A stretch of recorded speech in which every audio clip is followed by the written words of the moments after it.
record capture it. Here we go, and we're imagining the story about determinant and what it actually is. It is a determinant of a number, and it is a number that can be calculated to provide information about a system of linear equations. It can also tell us something about vectors. So let's try to delve a bit into what determinant means. So the first heading for today is determinant.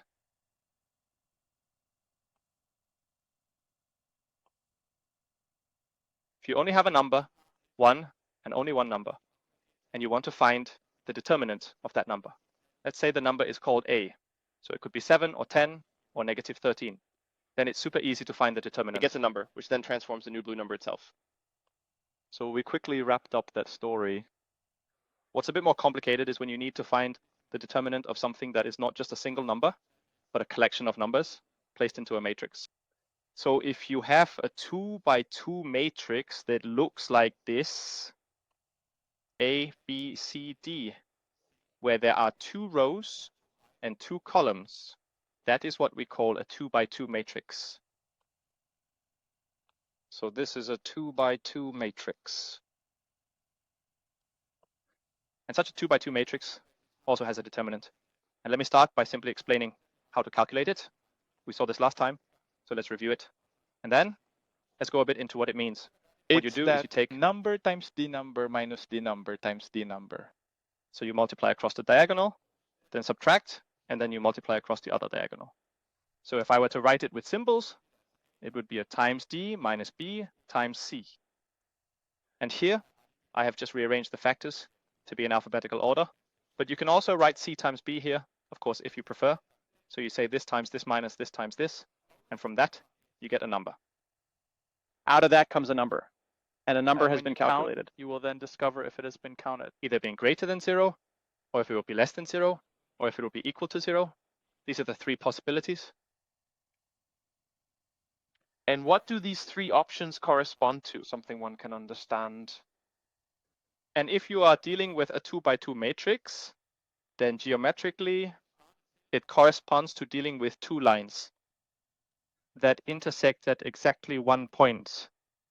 So these are 2 straight lines, and I have drawn them so they intersect at exactly 1 point. With precise A meeting point.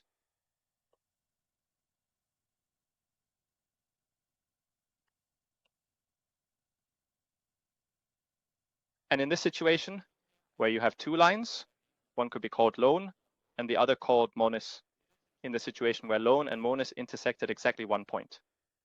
Regarding the determinant for the related purchase cases, So the known matrix can be different from 0, meaning that this drawing relates to the determinant of that quotient matrix A. It is not 0, so we say that it is different from 0. And that means it is either greater than 0 or less than 0 if it is not 0. So it corresponds to either this case or that case, as we see here. That you get 2 straight lines that intersect at exactly 1 point. But it could also be that one had Either the situation where the 2 straight lines lay exactly on top of each other, or where the 2 straight lines were parallel to each other. If you have the situation where 2 straight lines lie like this, so on top of each other, so one is lone and the other is mons, and lone is lying on top of mons, well then there are infinitely many solutions. All right. Here we have 2 lines. Which are coincidental, as they say.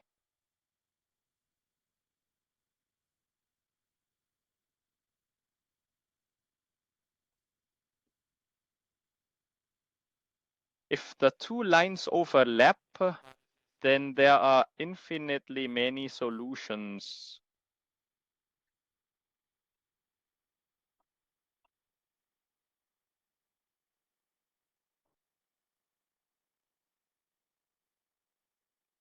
And if you are in a situation where you have 2 lines that coincide, resulting in infinitely many solutions, the determinant will be 0.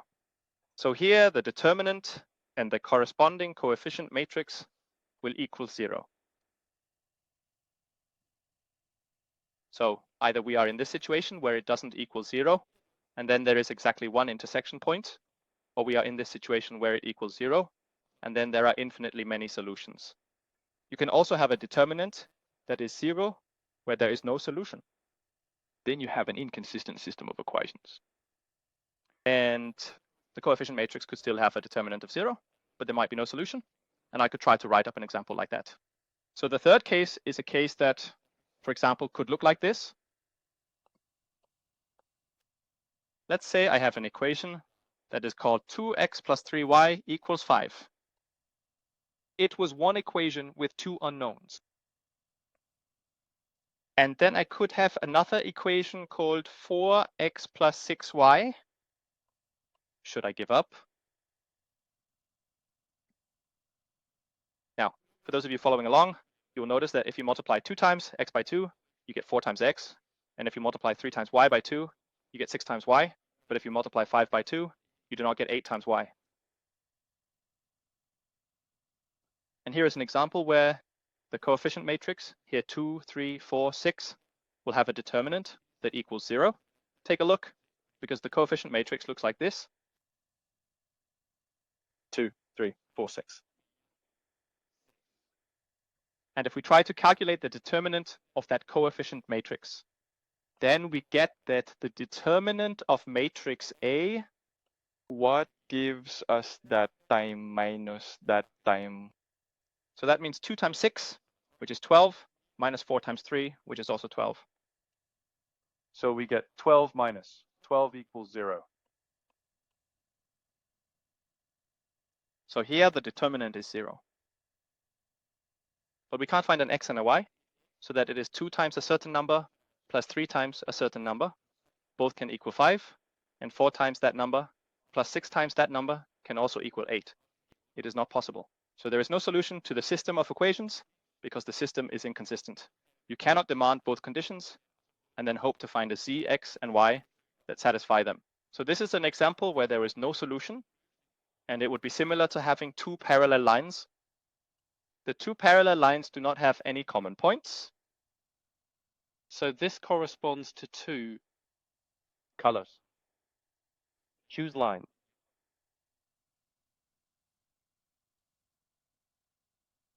And there it is. No solution for your systems.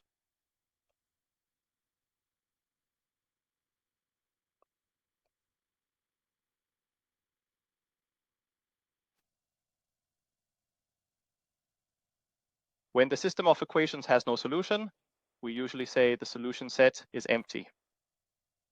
Over like this. L is right over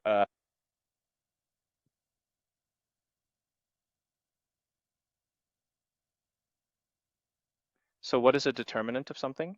It is a number. What does the number tell us? It tells us something about how many solutions there are to a linear equation system, for example. That's one thing it tells us. And we can see that when you calculate the number, you get either something positive, something negative, or something else. And the important thing at first is to see if it equals 0 or not. Not so much whether it's greater than 0 or less than 0, just whether it's 0 or not 0. Because if it's not 0, then there is exactly no solution. So that's the first thing to check when calculating a determinant. Just ask, does it give 0? Oh, no, it didn't. Then there's no solution. If it gives 0, then there are two possibilities. Either there are infinitely many solutions or there are none at all. But if it gives 0, then you don't immediately know if you are in one case or the other just by calculating the determinant from your quotient matrix. You don't know that, but you immediately know that if it doesn't give 0, then you are in this situation. Let's try to see if we can understand the determinant by looking at vectors instead of straight lines. So this was board number 1.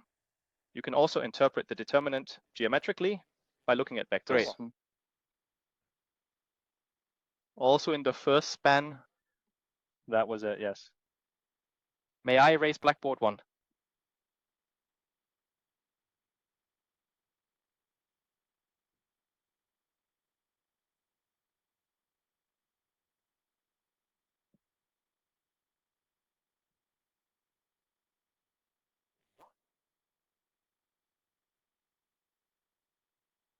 All right, I'll come down and take a look, then we'll see. Did you remember to plug in the computer? Oh, I think it's just some ad that popped up.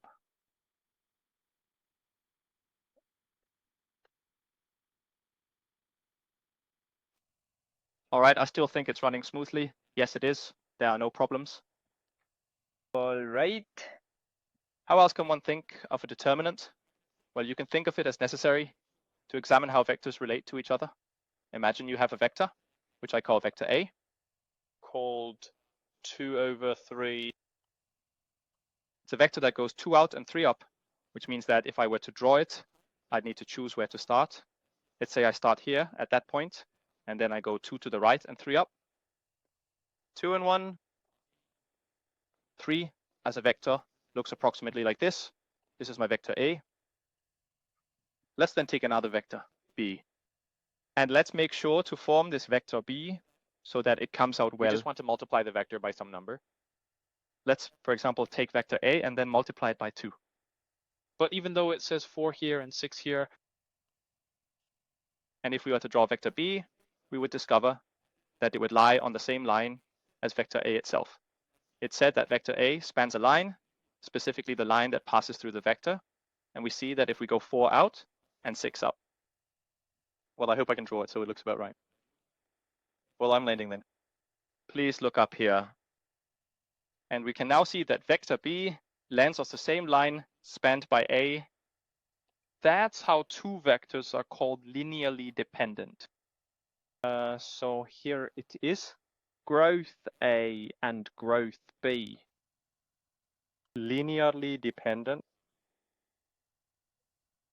Not necessarily Not aligned with those each other, words. because you can start a vector wherever you want, but they are parallel.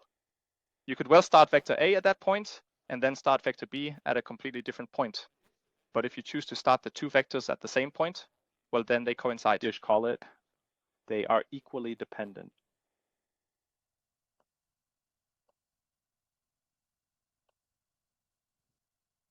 And that means it's not really two different ingredients here. If you think of it as an ingredient, That one It is weighed just as itself. closely dependent on it. And the one that is similar and dependent on it. What is meant by that is that you can form vector B by taking some suitable number k and multiplying it by vector A.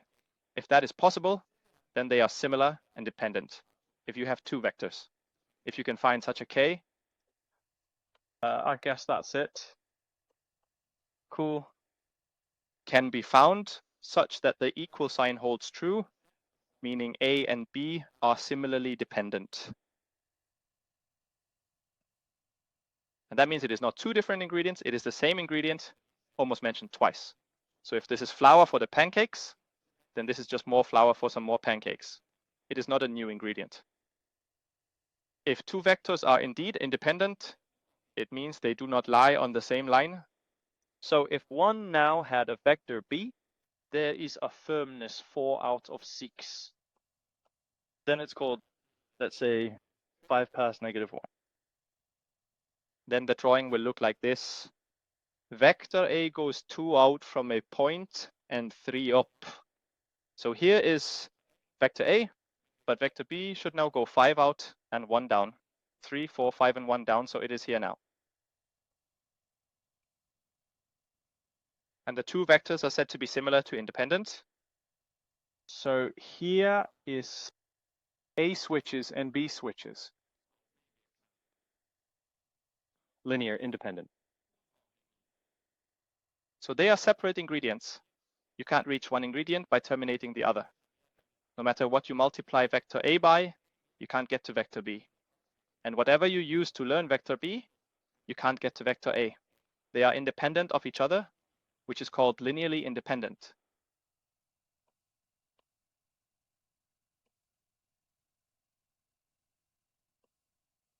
And that means if you only have the same ingredient mentioned twice, what is your fate on that line? Okay, so if you are a person in a universe with a certain number of dimensions, and you only have one vector, which is mentioned twice, with one instance disguised as the other, then your fate is to remain on the line that the vector spans. You can never fall off the line that goes through vector A if you only have vector A, or if you have vector A and vector B, but B is a repetition of A, then your fate is to remain on that line forever. Whereas if you have two vectors that are kind of independent, you have more possibilities. Now you are in a two-dimensional universe, because by combining vector A and vector B with each other, you can land on any vector in the entire plane, and you say that A and B span the plane. In English, it's called the span of vector A and B, and it means the span of vector A and B is the entire two-dimensional space. But the span of vector A and B up here is only the line that A and B lie on. So here, our span is one-dimensional, and down here, our span is two-dimensional. In Danish, we call it the udspændingen, the span of two vectors. So the span of those two vectors is the entire plane. The span of these two vectors is just the line that passes through. And what is the most boring thing one can get? This is if you have two vectors named 0 over 0 and 0 over 0, they only span a point.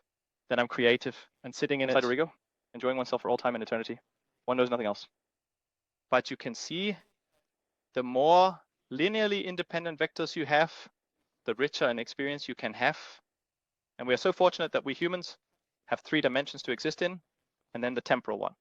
And that 4-dimensional space, where time is counted as a dimension, is called a Minkowski space by physicists. So we apparently exist in a Minkowski space. Three with 3 spatial dimensions. dimensions and one timeline. And what does it take to be in a 3-dimensional space? It requires 3 vectors that are all linearly independent from each other. There need to be 3 different components. Can I have 3 vectors that are not linearly independent? Yes, I can easily do that. Let's take an example. So here comes an example of 3 vectors that are not linearly independent. So let's say I have a vector in 3 dimensions called 1, 0, 0. It is also the vector, as the unit vector I, and it goes in the x direction, 0 in the y direction, and 0 in the z direction. Then I have another vector, vector B, which is called 0, 3, 0.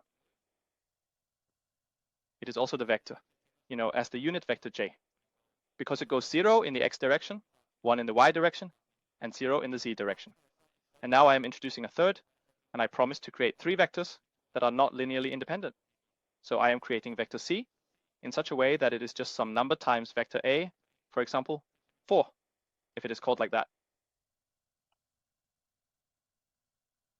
So what can I say now?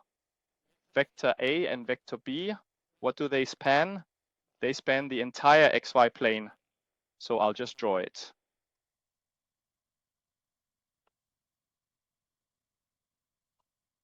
So let's start by taking a vector off. It's right here. That's vector A, that's the x direction, that's the y direction, and that's the z direction. And vector B is located here. That's vector B.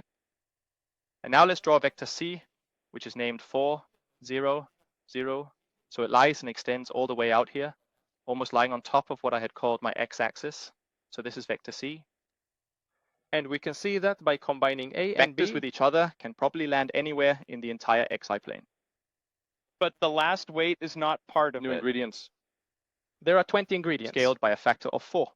Therefore, vector c does not add any new information to the experience of being a being in this universe I have illustrated here. The entity that exists in a space described by the 3 vectors is doomed to live in 2 dimensions, namely the xy plane.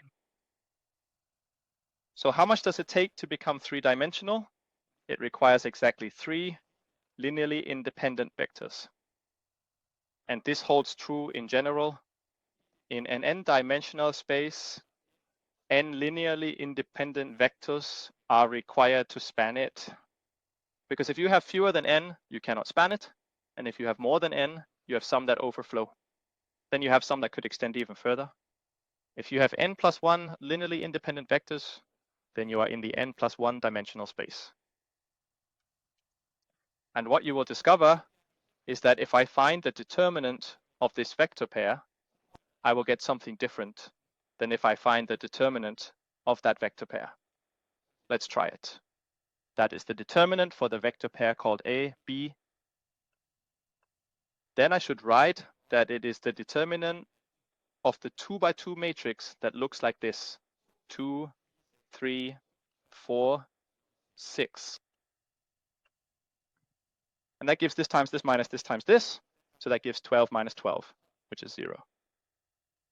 So up here, where there weren't two different components, the determinant is 0. So you can use the determinant as a measure of whether you have different components, or if you have the same component mentioned twice when talking about vectors. If I take the determinant for the vector pair called AB here, where I use that one as the B vector, the determinant will look like this. 2, 3, 5, minus 1. And what does that give?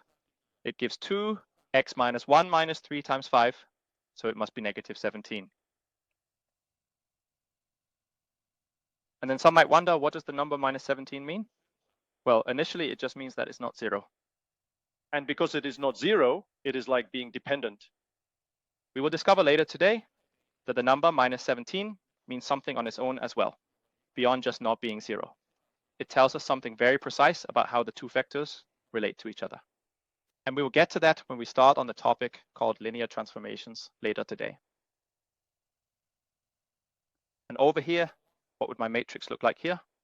Well, it would be 1, 0, 0, 0, 1, 0, 4, 0, 0. So I would end up with a matrix over here that looks like this. 110, 400.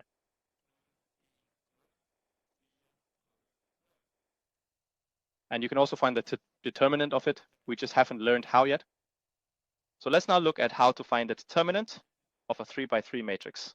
Because once we can do that, what can we determine right away? We can determine whether 3 vectors someone has chosen for us are linearly independent or linearly dependent. If it results in something different from 0, then it's a 3 by 3 matrix. Essentially, we don't really care what it gives as long as it's not 0. Then they are linearly independent. However, if it does produce 0, they are linearly dependent, and that means at least one of the vectors can be written by combining the others. So let's look at how to search. That is taken off for a 3 by 3 matrix. So it will be board number 3. Does anyone mind if I start writing now? Or does anyone have questions?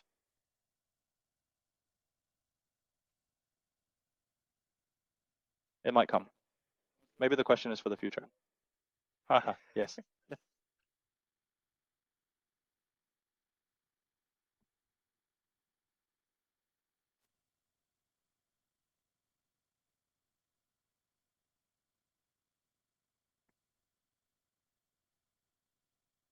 Okay, so let's see now. On how to find the discriminant 3 of a times matrix. matrix.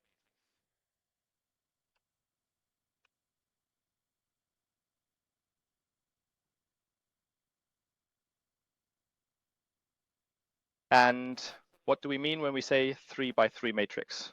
Well, it is a matrix that has 3 rows. 3 pillars.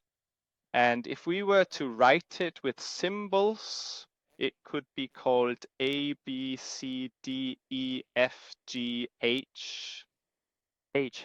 So I hope I remember the alphabet correctly. A, B, C, D, E, F, G, H, I. That sounds very correct. I am one of those who can't remember the alphabet unless I start over from the beginning. It's a bit annoying. So how do you find the determinant of such a 3 by 3 matrix? There is a clever trick called the rule of Zarus, which I will start by showing you before I show you the general method. It's a method that's quite intense to look at, and it seems like a complicated way to commit suicide when you see it, but we'll wait a bit with that. Let's first see how to find the determinant of a 3 by 3 matrix. It's not too bad yet. To find the determinant of that 3 by 3 matrix, one uses the following trick, which is called Zarus's rule. And the idea is to start by simply I think I just need to write a colon here because my syntax isn't a complete mathematical formula, but this is how you do it. I write A, B, C, D, E, F, G, H, I. So there are 3 columns here. So A, B, C, D, E, F, G, H, and I. Then you take the first 2 columns here, copy paste them, and write them here again. So the first column is A, D, G, which I write here. A, D, G. And the next column, B, E, H, I will write it here, B, E. Okay, but I'll try to make my heads into one. So you don't get slightly different heads. It's the same head. And then you do the following. You say that, times that, times that, plus that, times that, times that, plus that, times that, times that. So I'll just draw some lines here so we can remember it. So again, you say this times this times this, plus this times this times this, plus this times this times this. That's the first thing you do. So we can just write it down. The determinant of this 3 by 3 matrix becomes AEI. I simply write it as AEI with multiplication symbols implied in between. Plus, bear for G. Now with the CD on! So that was really easy. It's just the multiplication tables. And remember to write plus every time. Once you have done that, you will need to write the minuses, and then we will go the other way. So now I have to say B, D, I with negative, negative B, D, I, and negative A, F, H. Minus A, F, A. And C.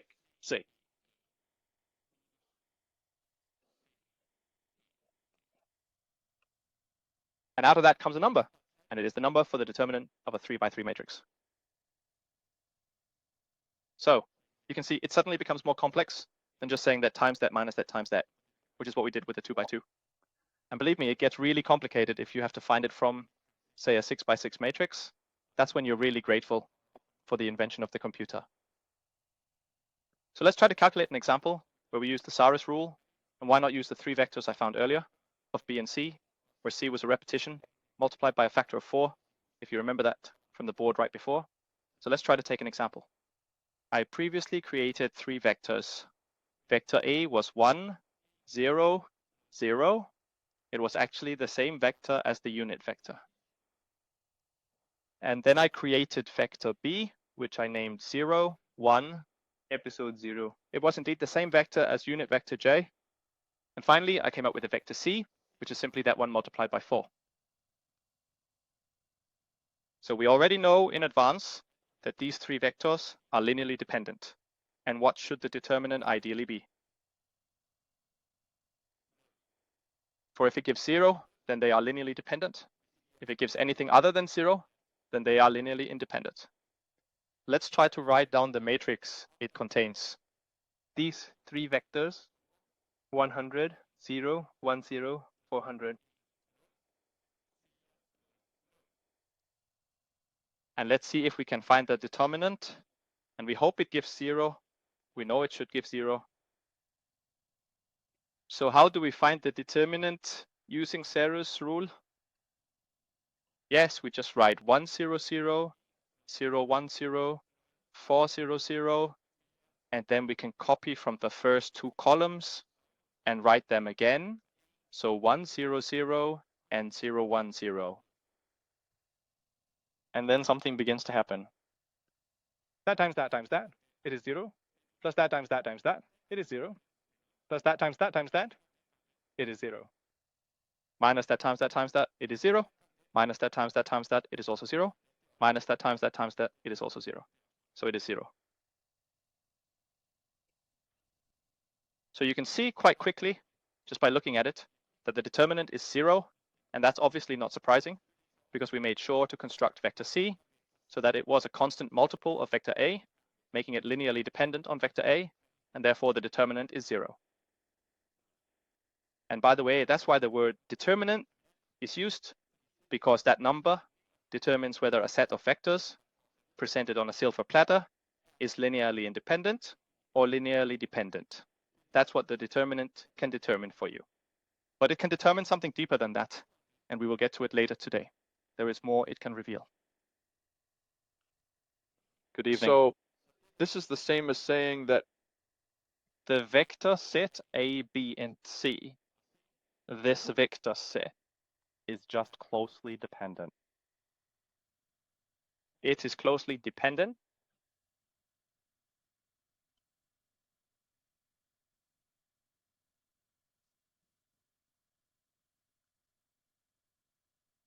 Let's try another example using Saros's rule, but where it doesn't give such a neat result.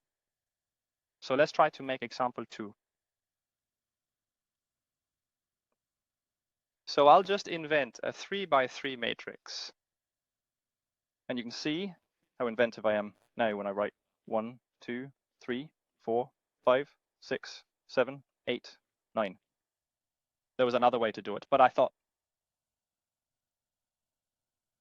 And then to use Saros's rule, I just take all the content and copy it, and copy the first column and the second column and write them down as well. So now we want to find the determinant of this 3 by 3 matrix. So yeah. 2, 5, 8. 3, 6, and 9. And then I copy and paste after 1, 4, 7. And 258. Oh, that's too simultaneous. Let's see if we can calculate. These numbers might shift a bit when I start adding them up. But what will the determinant be for the weighting in matrix A? It will be 1 times 5 times 9. 1 times 5 times 9. And of course, you have to write the multiplication signs as soon as it's numbers, not letters. Otherwise, you might think it says 159. And then I was supposed to say 2 times 6 times 7. Plus 2 times 6 times 7. And then I had to say plus 3 times 4 times 8.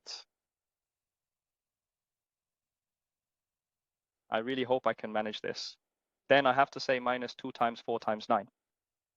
Negative 2 times 4 times 9 and negative 1 times 6 times 8. 1 times 6 times 8 and finally minus 3 times 5 times 7. 3 times 5 times 7.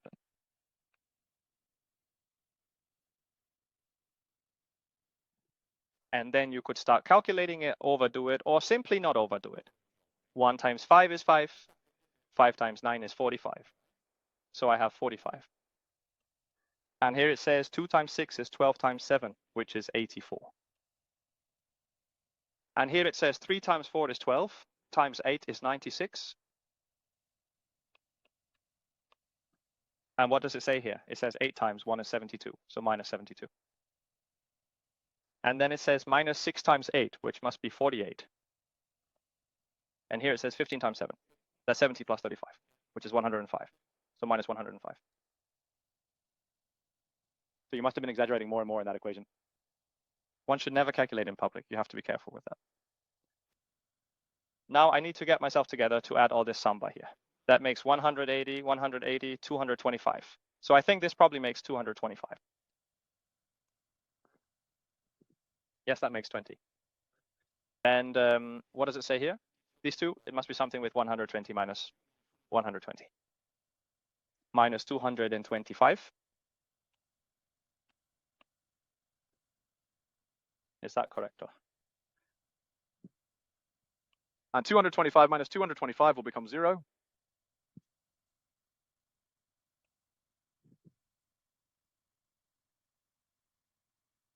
And that means, if it's correct, if I've calculated correctly, when the determinant is 0, what can we conclude then?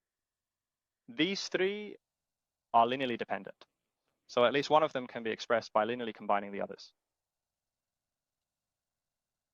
Are you in agreement?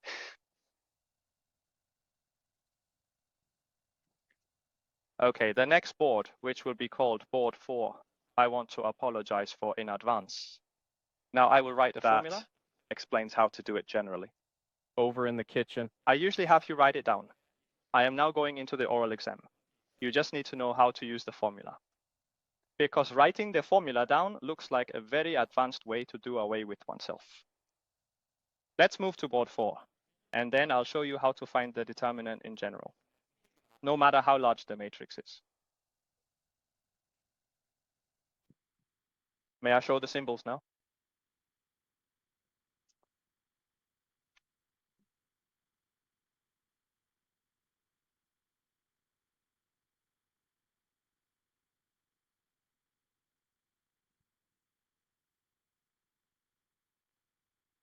And now I just erase my headline. I shouldn't have done that because the headline is still determinate. Now I just need to write it again.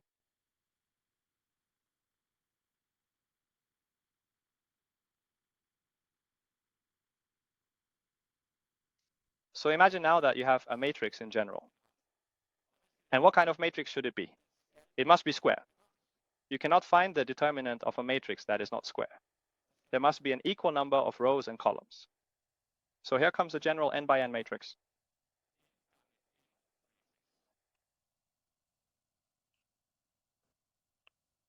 How does one look like? If there is one row and there is one column, then it probably looks like what is written here. Here there should be n numbers, and then there are n columns. And here there should also be n numbers, and then there are also n rows. And the number I write here, I call it a 1, 1, because it is the number that belongs to the first row and the first column. That number that should be here is called a 1, 2, because it is the one that belongs to the first row and the first column. And then I can continue like this, adding the 3 dots that indicate it continues like that. And at one point, I reach the first row and the short column. And then I continue along. And at some point, I reach the first row and the last column. And the last one must be n, because there should be n columns. And note that I had to insert one in between, because the story I need to tell requires that there be one in between. And I might need a bit more plastic, and I have to go a bit further with this one. Now I move to the second row, which is called A21. This means I'm now in the second row, first column. And here I am in the second row, second column. And at some point, I will naturally reach the second row's short column. When I'm finished, I'm in the second row, final column. And then we could imagine it continuing like this. At some Now point, I have the first row, second row, third row, row. fourth row. Then at some point, I'm in the P row. So I reach A, Yes. like some number, but it's a number less than 1. I get to it before I reach the end, you know. So here I am in the A row, first column. And here I am in the second column of the P row. And my old friend who had a shop in D2 joked that we were now in the middle of the P rows in the kitchen garden story. And then we continue along. And at some point, we come to the P row in that column. And we continue and are still in P row, but now in the nth column. And then, of course, we continue down here. And at some point, we're all the way at the bottom. So now we're in the last row. Because remember, there have to be n rows and n columns. So last row, first column. Last row, second column. At one point, we are in the last row, KTH column. And then we are completely done when we reach the last row, last column. That's what an n by n matrix looks like. And how do you find the determinant for that? Well, the short answer is you use a computer program if it's larger than 4 by 4, I think. So you simply don't do it by hand. But there are some tricks to do it manually if you don't have a computer program available. And your exam is oral, meaning you have to explain things verbally, and you won't have software. So I need to come up with questions that show you've understood the concepts. But this story here, I usually say that you don't need to write it down. So let me write down how it's done, and you'll see why I'm really kind when I say you don't need to write it down for the exam. The determinant for this matrix A, how do you find it? Now I will explain how to find it. One decides to expand it along one of the rows or columns.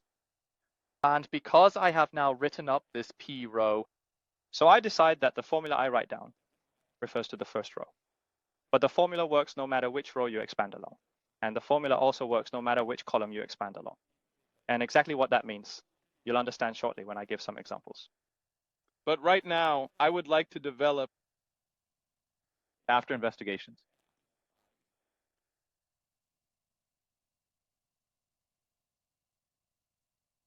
And how do you do that? Where you take the first number in the RTH row. It's this number here. It's the number called a sub R. And it could be the number 7, for instance. The reason it looks so complicated is because the name of this number I've written here refers to its position in the matrix. so you can understand the formula. But it could typically just be the number 7 or the number 4. Or even better, it could be 0. Because you have to get started. And the coolest number to multiply by is 0. Because anything we multiply by 0 gives 0 itself, unless what we multiply by 0 is infinite. But fortunately, there are no infinite numbers in the matrix we are dealing with. So you take the first number that appears in that arbitrary row. It's a R1, and you multiply that number by something that initially looks a bit mysterious. You multiply it by -1 raised to the power of R plus 1. It looks a bit strange, doesn't it? But if R is the third row, then it says 3 plus 1, which is 4. And then it says -1 to the 4th power. So -1 raised to an even exponent just gives 1. Because -1 times -1 is +1. And +1 times +1 is also 1. So what is written here is an effective way to switch the sign between plus and minus, depending on where you are in your matrix. And it will become clear to you shortly when I go through examples that this is what it means. So you take the number from row R1 and multiply it by -1 raised to the power of R plus 1. And note that this ends up being either plus or -1, no matter what R is as a number. Because R is an integer. It's a number of rows. Then you multiply by the determinant of something called a cut matrix. And a minor matrix, you put a little hat on it, and that tells you it's a minor matrix.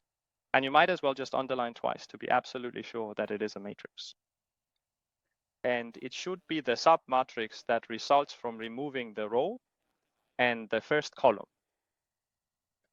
And what I mean by that is, imagine you have an n by n matrix here, which you do. Can we then create a new matrix out of it? Yes, we can. We can decide that as I stand here, I remove that column and that row. So because it is AR1 that is there, I need to remove the row and the column that AR1 is part of. From that comes a new matrix. And the new matrix is the one shown here.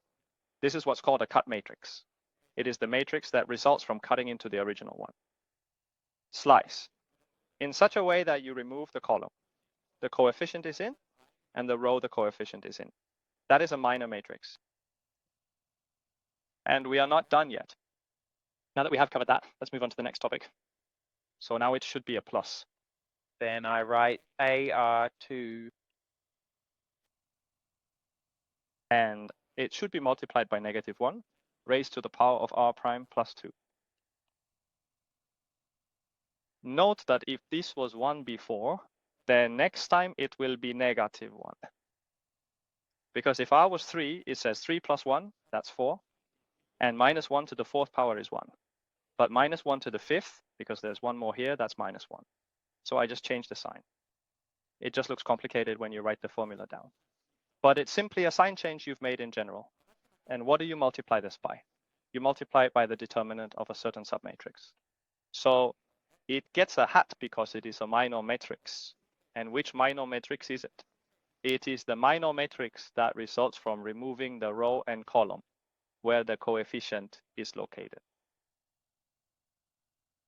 So it's called the submatrix R2, for it is the one that results from removing the first row and the second column. And you continue like that until you eventually reach the last coefficient, which is and you multiply that by the number -1 raised to the power of R plus n. You should multiply it by the determinant of the resulting submatrix by removing the rth row and the nth column. And I don't know if you sense that. That was insane. Using this formula is for when it's a large square matrix. Imagine, for example, that it's a 6 by 6 matrix. Then you just get started.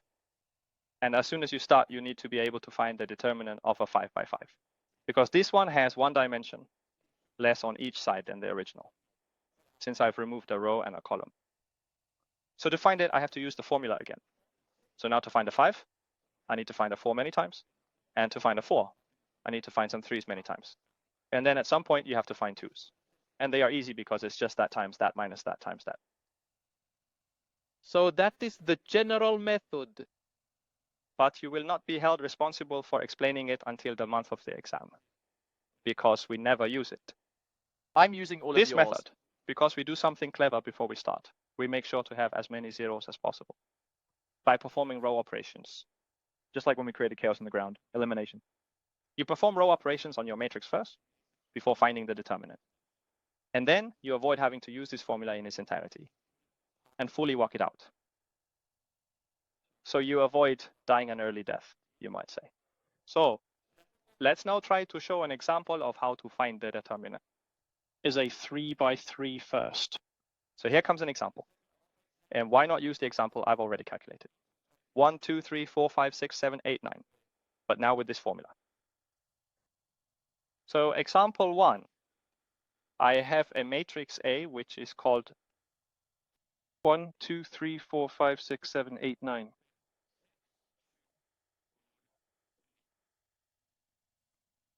How does the formula work in practice? Well, you need to choose which row or which column to expand along.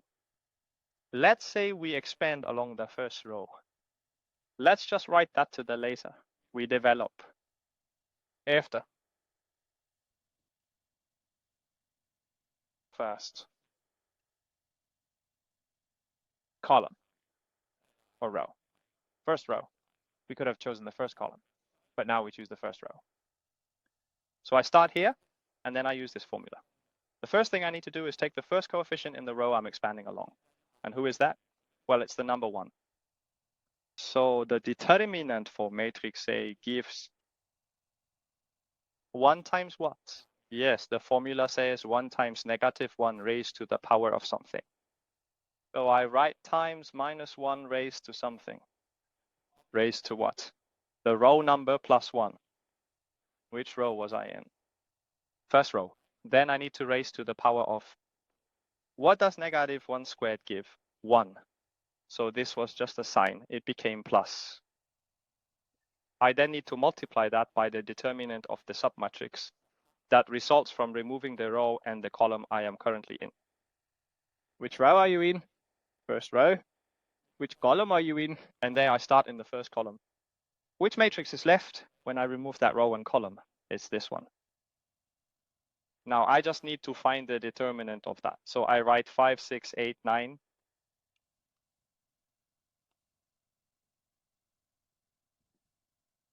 So far, so good. Now I need to take the next number in the sequence I'm developing. That means up here it was this number, but now it's this number because I'm developing according to the first row. So plus. I'm at the second term -1 raised to the power of the row number plus 1. But now it's not the row number plus 1. Now it's the row number plus. Now I'm here. So now I have to stay here. Third, are you with me on that? And what is -1 to the third? -1. So you can see that the sign convention ends up being, once you've done it a few times, you'll know that it always gives plus minus, plus minus, plus minus, plus minus, if you go down through the rows like that. And then I need to multiply that by the determinant of the submatrix that results when I remove the row and column I'm in. If I remove the row and the column corresponding to the second element, then I'm left with 4, 6, 7, 9. 4, 6, 7, 9. We are almost there. Now we are reaching number Or we 3. could say plus 3. Multiply -1 into The promise. Now it becomes One so. more, so now it's being thrown away. And now I will begin with the determinant of the resulting submatrix. By removing that row and column, it becomes 4, 5, 7. 8, 4, 5, 7, 8. If we then calculate it, we will hopefully see that I get the same as before. And it's actually like this, that one could prove oneself on social media. Because what does it actually say? Well, it just says the number 1. 5 times 9 minus 8 times 6. So I would have to write a parenthesis and write 5 times 9. Minus 8 times 6. This was all calculated. This resulted in -2 now. -2. Because this yielded -1. And it has to be multiplied by 4 times 9 minus 7 times 6. There. And we are almost there. We just need to say plus 3 times parentheses, 4 times 8, minus 7 times 5.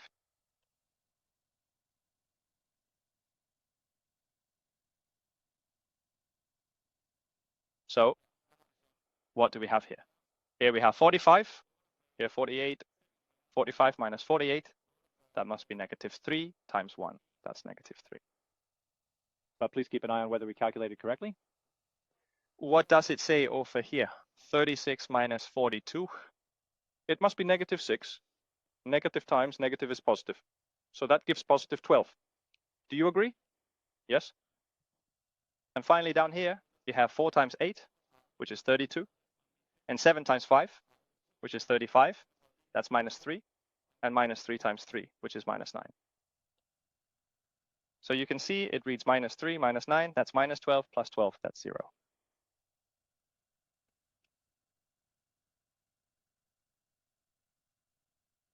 So we're still getting 0. Fortunately, We have not proven that we can calculate. We've only proven that if we've calculated incorrectly, we've made the same mistake twice. So one cannot be sure that they have calculated correctly just because they try the same thing repeatedly.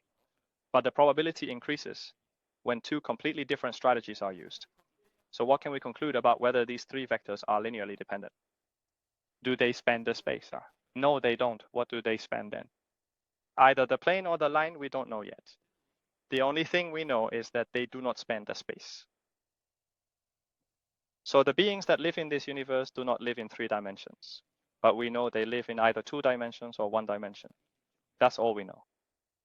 The only thing it tells us is whether we have full rank or not. That is, if you performed Gaussian elimination on this matrix, and there were 3 leading ones, then the determinant would not have been 0. Then there is full rank. So they are linearly independent. But we know they are not, because the determinant is 0. So they are linearly dependent, and thus the matrix does not have full rank. It's not rank 3. What is it then? I don't know. It's just not rank 3.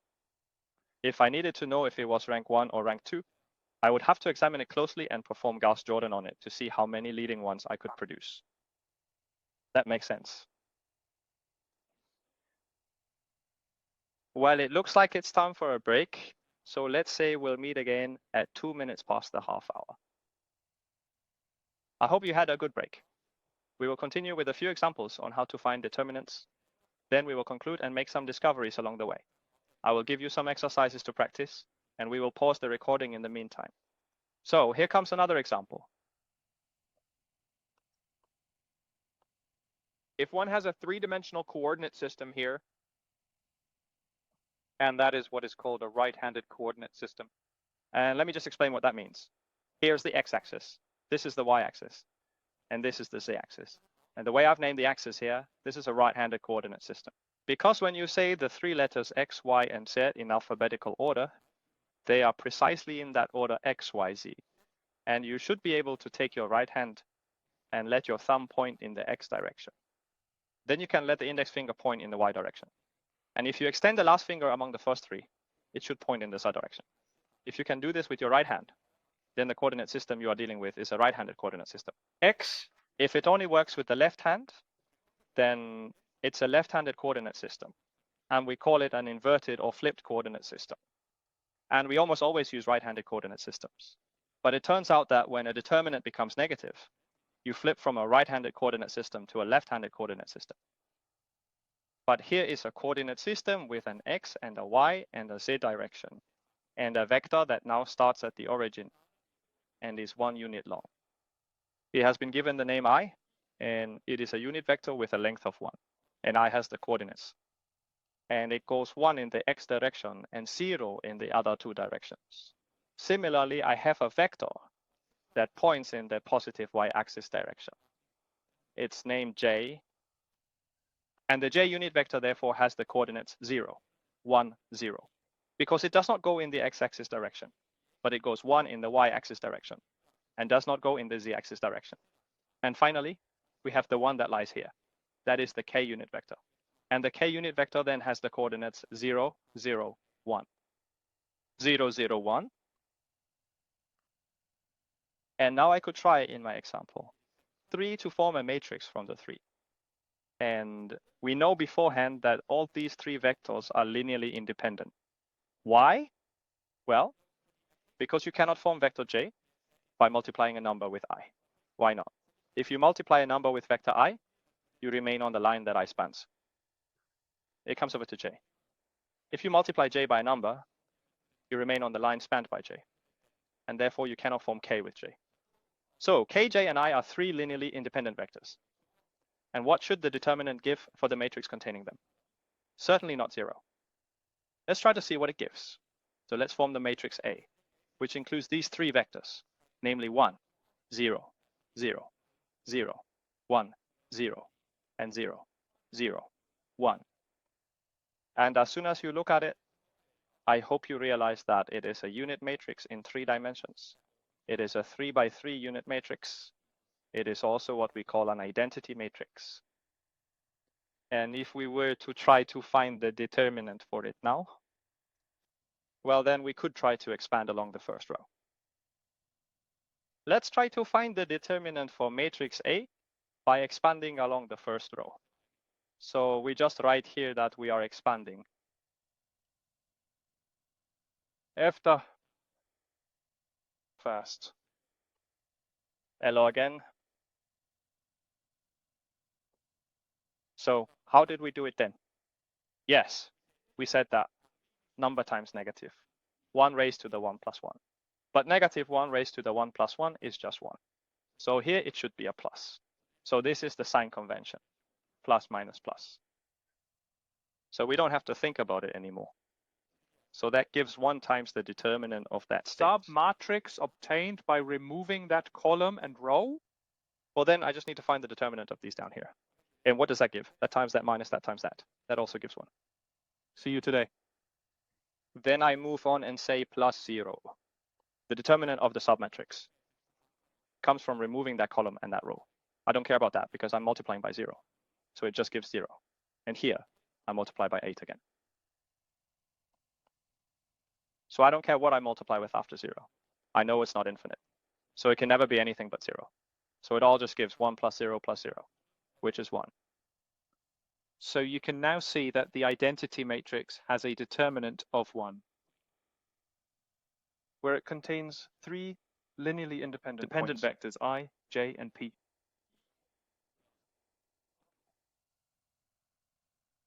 Do the 3 vectors span the entire space, the whole 3-dimensional space? Yes. How can I be sure of that? Well, there are exactly 3, and that's just what you need. 3 what? Linearly independent vectors. And these 3 vectors, they are quite special and nice. There are, you see, 90 degrees between them here and 90 degrees here. And perpendicular, it goes by many different names in mathematics. It can be called perpendicular, which means at right angles. And it can also be called orthogonal. So since perpendicular is also called orthogonal, the 3 vectors are named an orthonormal basis for the space. Ortho means perpendicular. And normal comes from the fact that they are normalized, meaning they each have a length of 1. So in Vector j vector and growing constitutes a setback. orthonormal basis for the traditional space.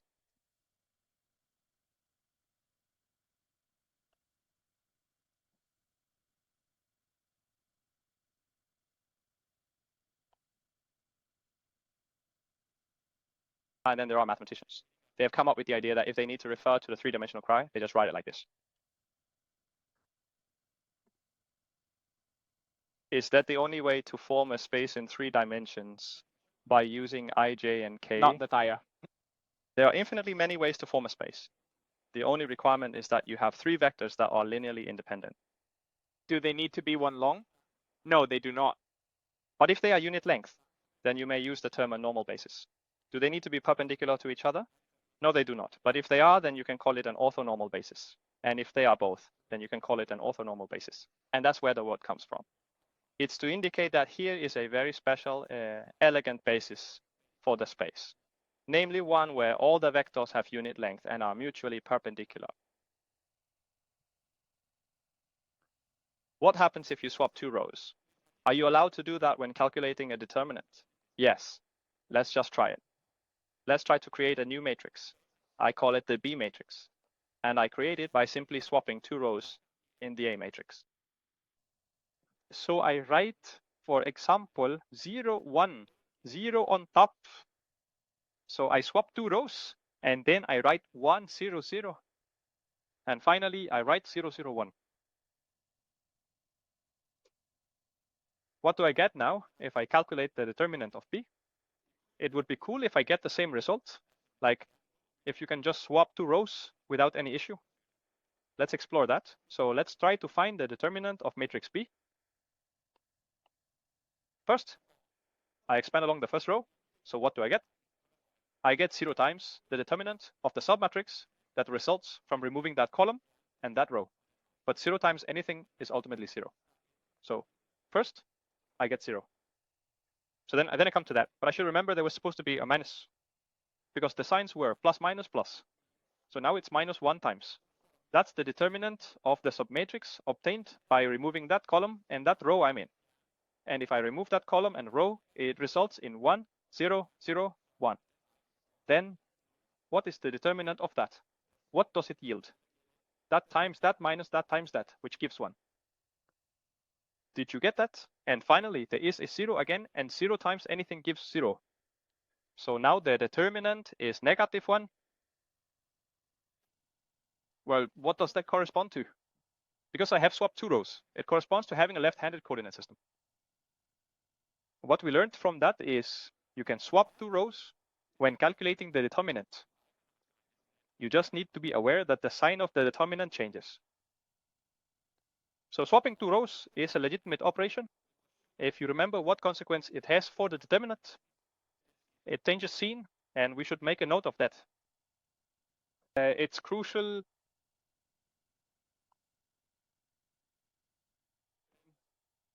Swap up, yeah.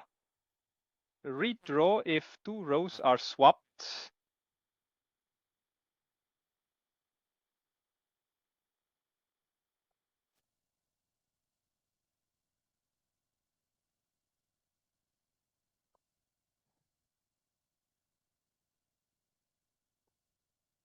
What might one consider doing besides swapping 2 rows?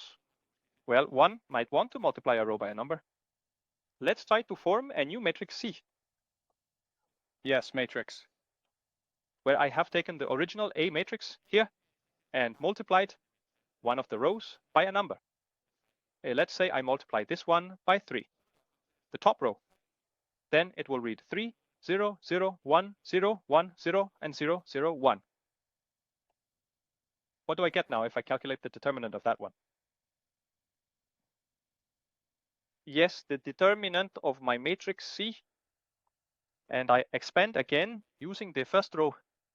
So it should say that my sign calculation was positive, negative, positive. So it will be positive 3 times what?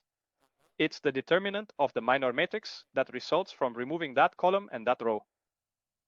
The 1 times the 3 minus the 1 times the 3, which gives 1 times the 3, and that keeps it as it is now. Because the next 2 were zeros, it doesn't contribute anything. So take note of what happens when you multiply a row by a number. What happens to the determinant? It is scaled by that number. So if you multiply by 3, the determinant becomes 3 times larger. If you multiply by negative 3, it changes sign and becomes 3 times larger. So when a row multiplied by a number, the determinant is multiplied by the same number.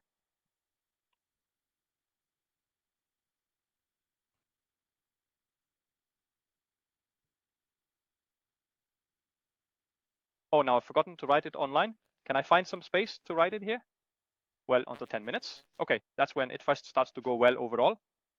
And it comes together when This is a seminar.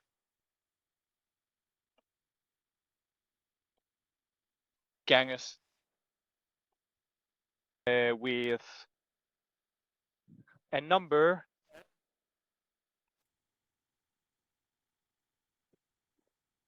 That's right, when I want to speak several times. Damn, man, it's going really well.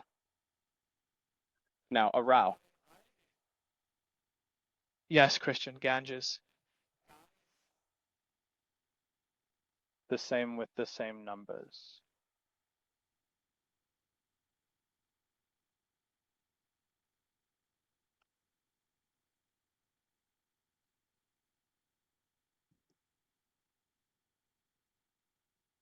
And now comes the most important discovery of them all. If you multiply a row by a number and add it to another row, it doesn't change what it is. And this means that you can perform row operations just like when we do Gaussian elimination without changing the determinant. And of course, in practice, that's how you calculate determinants. You ensure you get a lot of zeros because then it's much easier to calculate. Instead of having a really large, unpleasant matrix filled with numbers that are different from 0, you first perform the row operations until there are a lot of zeros, and then you expand along a clever row or a clever column so you finish quickly. And the question is, because you can't hear it on the microphone, but it's being asked whether you're allowed to switch rows. You can switch rows if it helps in the process, but you must remember that if you do, you need to change the sign. So you get a new matrix with a determinant that has the opposite sign of the one you were looking for. So let's now on the next board try to calculate the determinant of a matrix I come up with, and we'll do it in a smarter way than using the formula in its full extent and choice. Board 6.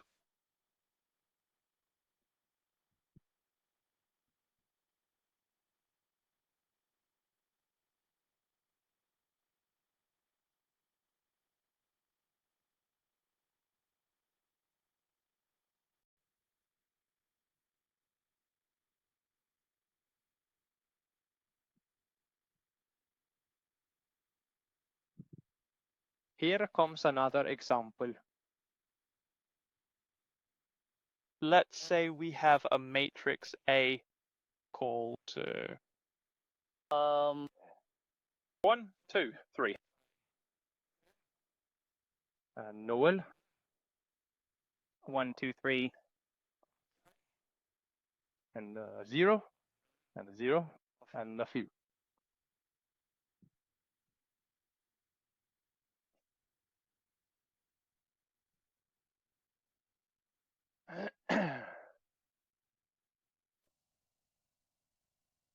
Now you can see that in the matrix I have created here, there are some zeros.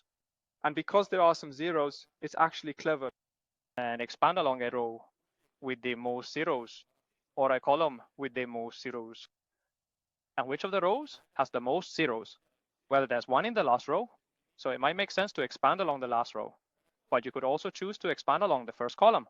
That's up to you. So let's try expanding along the third row, because we've just decided that's what we'll do. We expand after a third row. So what is the determinant of this 3 by 3 matrix? And by the way, when you start calculating, it's a good idea to always have a language running in your head while you calculate. So you develop the language while learning to calculate. I constantly talk to myself in my head when I make my music. And then you get to practice the language. So while I'm writing it, I'm It is saying loud it. for myself, into the bone. And when it's for you, it's loud enough for you to hear it.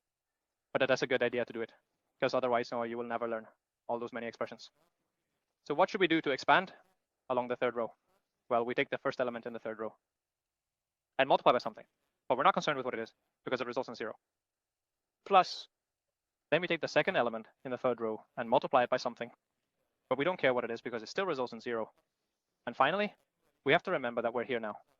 So there was plus minus, plus minus. Plus, minus, plus, minus, plus. So it should say plus. And then it should say 4 times the determinant of the submatrix that results if I remove the row that the number 4 is in and the column that the number 4 is in. That means I'm left with this up here. So 2, 3, 0, 1. Those are the words that are hard to say if you don't practice them all the time. The 4 times determinant is the submatrix that appears when I remove the row and the column that include the number 4. I need to say something for an oral exam, so it's nice to have practiced it. So when you are sitting and calculating soon, try to get the language into your head, and you'll get it practiced. And what does that give? Well, it's just that times that minus that times that. It just says 2 here, because 0 times 3 equals 0, so it actually means 2 times 4. So the result is 4 times 2 times 1. Times 2 times 1. The 3 large numbers were in hand. Was it a coincidence? No, it wasn't. If you have a matrix with all zeros below the diagonal, it is called an upper triangular matrix. So this is an upper triangular matrix. Pull hemp. And when you have one like this, it's super easy to find the determinant by multiplying the diagonal elements together, and then you're done. And that was the point of this example, as we were just about to discover it. So it's simply given words that are not 0. And since 8 is not 0, and 8 is the determinant, these are the 3 vectors. Just close by. Independent. So what do they expand?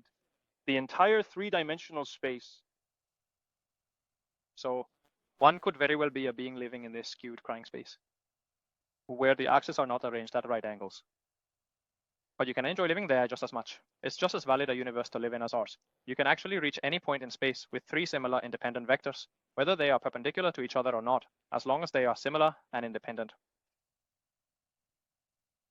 Okay, I'll write down a series of tasks for you over here. And as soon as I've written them, can I ask you to present me with the first one once I've listed them, so we can include them in the recording? Here are some problems I will try to work on.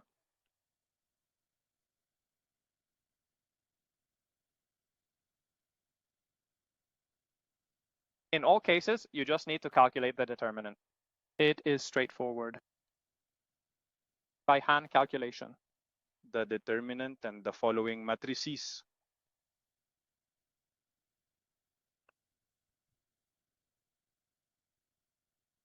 The question is A. The number 10. Find it as a name. Is everything ready? It's a placeholder number, just number support.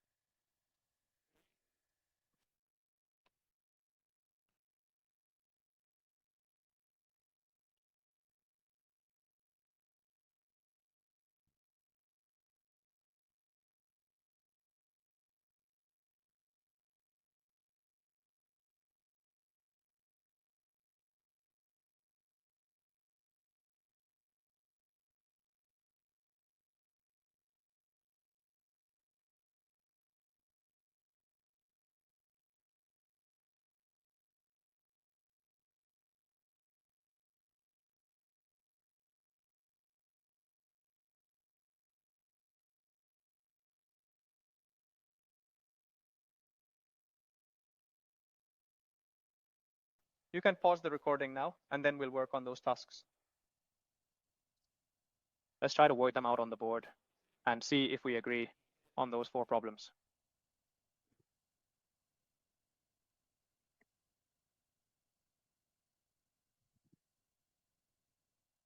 So in question A, if I need to find the determinant of just a number, then it's just the number itself. Exercise B, where I need to find the determinant of a 2 by 2, is almost as easy, because we just say the product of the diagonal minus the product of the anti-diagonal. So 1 times negative 1. Minus 3 times 2. Here, we can start at negative 1. Negative 6, that is negative 7. So what can I conclude about that matrix A? It has full rank. How can I know that, since the determinant is not 0? And that means they are linearly independent of each other, the 2 rows and the 2 columns as well. So it has a rank. There is 2. We call this full rank because it cannot have more. Because if you performed Gauss-Jordan here, you would end up with 2 leading ones. Now it is A. It has full rank. In U1, when it has full rank, it is called regular. Don't worry. A is regular. If it's not regular, then it's singular. Maybe you remember that from last time. But A is a regular 2 by 2 Matrix. Many teachers like to tease their students by giving them a task to to find the determinant of, for example, a 2 by 3 matrix. You can't do that. It's only square matrices. There must be an equal number of rows and columns to find the determinant. Now there is question C. There I have a 3 by 3. Oh. You could use Saurus's rule if you wanted. Or you could also expand along the first column or the third row. Let's expand along the third row. Now we've got it. 0. Oh, this is 0. The minor determinant is the matrix that appears if I remove that column and that row. That is 1, 2, 5, 6. That's irrelevant because 0 times that is just 0. So we move on to the next, which is minus 1. So 0 minus 1 times. Then we need the determinant that comes about if I remove that column and that row. So 1, 2, 3, 6. 1, 2, 3, 6.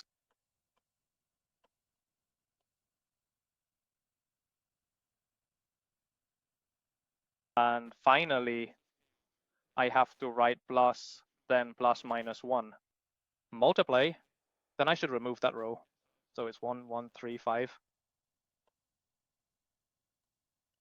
1, 1, 3, 5. And then we can extend it out. 0. And here it says 6 minus 6. That is 0. So that makes 0. And here it says 5 minus 3, which is 2 times negative 1. So negative 2. Do you agree? Mm.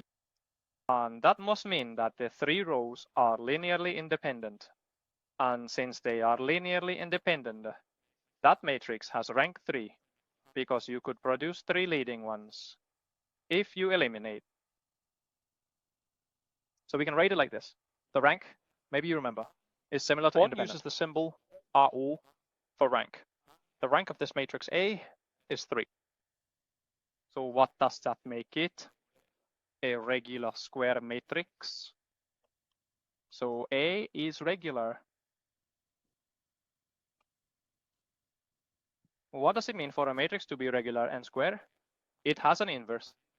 That inverse exists. Maybe you remember it from last time. I'll probably need to erase it.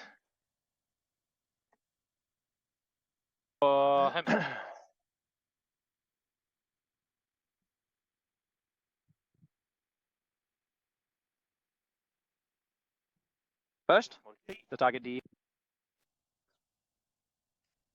So this is now called my matrix. 1, 2, minus 3. Negative 2, 4, 1. 3, 2, 1. Minus fire.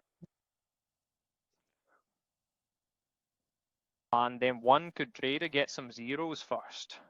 So we just performed a couple of row operations. So we ended by making 2 row 2 and 2 times row 1 to row 2 plus 2 times row 1. So what I would get from that is I would get 2 times 1, that's 2, added to minus 2, that's 0. So there's a 0 there. And if I then said down here, row 3 minus 3 times row 1, then we will have a needle there as well. So let's try What to we do get? it. A new matrix with one that has the same determinant, because row operations were allowed. You can perform them without changing the value of the determinant. So it will say 1, 2, negative 3. There we go. Here I was supposed to say The full minus. stop. Round 1 to 0 Beer, plus 2 times it's 2. over.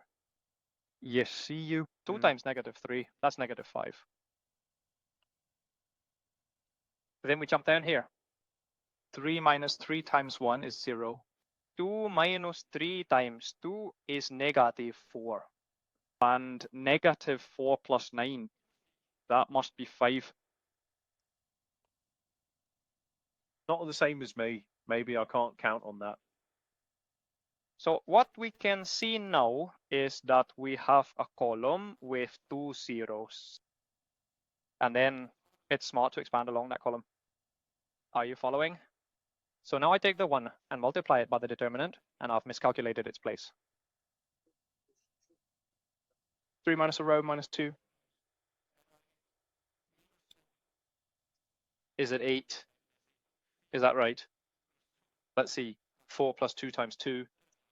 That checks out. 1 plus 2 times -3. -3 is enough. Yes. So you can just check if I've calculated correctly here, and I believe I have. But I can see that I get the same determinant as when I continue calculating. So what will the determinant be?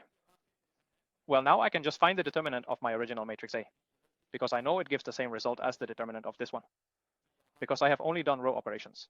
That means I can say 1, and no sign needs to be given, because it's at the corner up here where there's a plus. Remember that. So that becomes +1, and then I have to find the determinant of this matrix here, because I need to remove that row and that column. That becomes 8 times 5. Minus 4 times -5.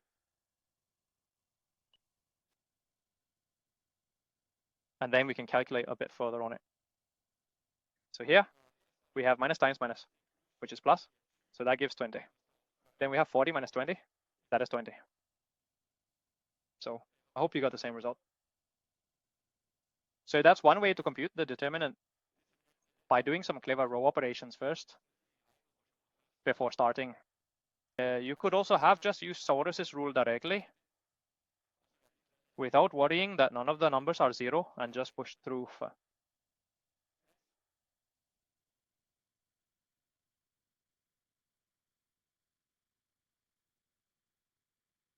Yes, that could have been done.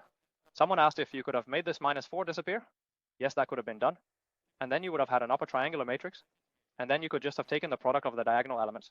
Or maybe that's not possible, since you're nodding correctly.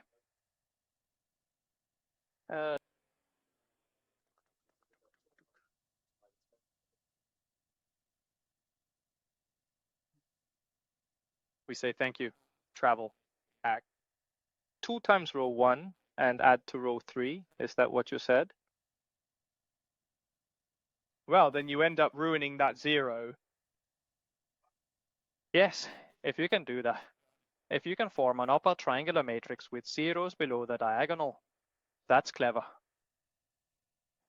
If I take 1/2 times row 2, then there will be 4 on top of the -4. So you get a 0. So it can be done. So if you create 0, 0, and 0, then you can multiply this, this, and that, and you have the answer 20. And we can just try it if I write down what I do. So I take 1/2, take row 3, and add 1/2 times row 2.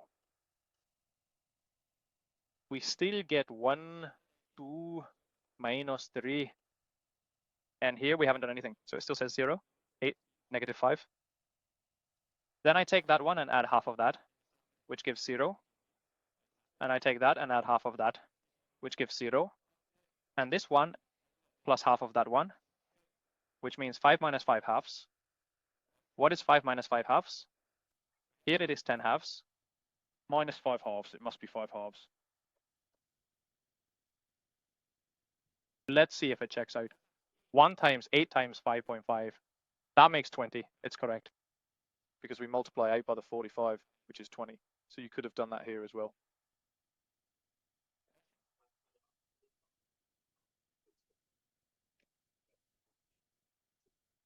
And it has a name. They asked if the general method has a name, and the answer is that I don't know. If it has a name, I don't know it.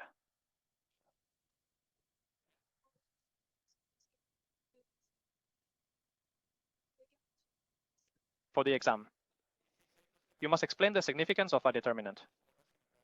Then you should demonstrate some methods for calculation. You do not need to show all methods. For example, you could explain Cramer's rule. But it is also wise to mention that you can perform row operations without changing the determinant, because that's typically what you do when calculating by hand. And you can also relay it from crosstask and Mabel. Press enter. So if you're sitting in an office, that's obviously what you do, unless you enjoy constantly thinking and challenging yourself.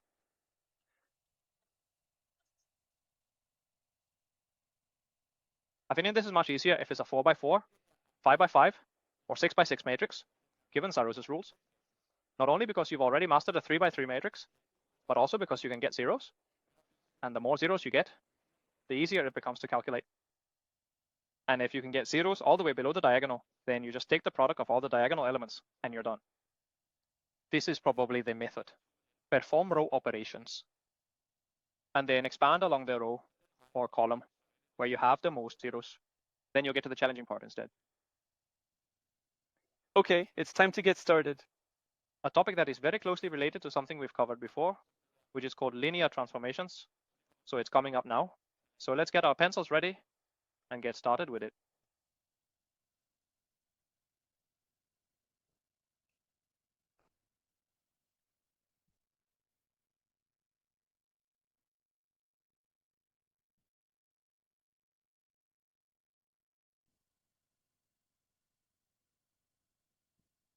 So our new heading is linear transformations.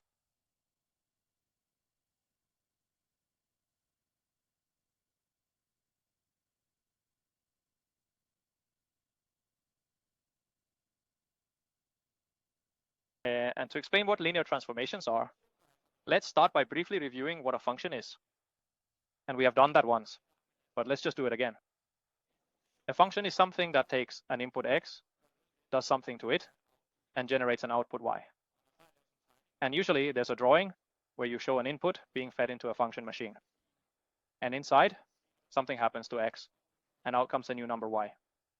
And the rule that describes what should happen to x before it becomes y is usually called the function's formula. It's the mathematical recipe that tells us what to do with x to produce y. And you have seen that if you plot the relationship between x and y in a coordinate system, you get a graph. And the graph might look like this. It shows the relationship between x and y, where x and y are two real numbers. Typically when learning about functions for the first time at least. What is a transformation then? A transformation is actually also a function, which could well be called linear functions. But to avoid confusion with cases where numbers are input and numbers are output, it's called a transformation. Transformations, where vectors are the input and vectors are the output. So what you need to imagine now is that if we have a transformation, then we have input. Shout. Input rum. Super, you shall have it. Over. That is the name of a space. So here is a space. And inside that space, there are some vectors. They exist in the input space. So here is a vector. I call it x, and then I underline it because it could be a vector with dimensions higher than 3. If a vector has 2 or 3 dimensions, you probably remember, we call it a geometric vector, and we put the vector line above it. But now the story is more general. And when you have more than 3 dimensions, you put the vector line below, and then you sometimes make it a vector, just as a line. So here in the input space, my input vectors exist, and there are infinitely many of them, typically within this space. So here in Cyper are my input vectors. They live in there. And what you should imagine now is that you can take an input vector and send it on a flight. You can do something to it, so it becomes an output vector. Maybe you can imagine sending it off. That vector will be transformed in a similar way. I use an f here because it's a type of function, but the function takes a vector x as input, and what it spits out becomes a new vector. And it is not certain that the y vector lands in the same type of space as the x vector lived in. So it lands in a some sort of space over here. and that room is That's called typical for W. So what is a transformation? A transformation is something that takes a As vector. input, do Why something. that? How is A it? new vector as output. That means this. This room, Yes, it's the middle. input room. That's room over here. It's the center out. Out. And mathematicians have come up with a way to write it very briefly. And the brief way to write it looks like this. Short notation.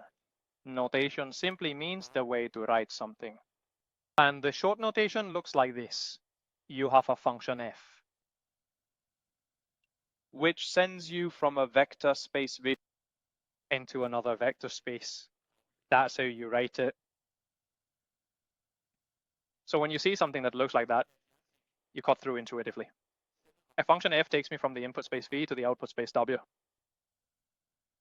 When I call input space w, vi kan det. And that's it with an output space.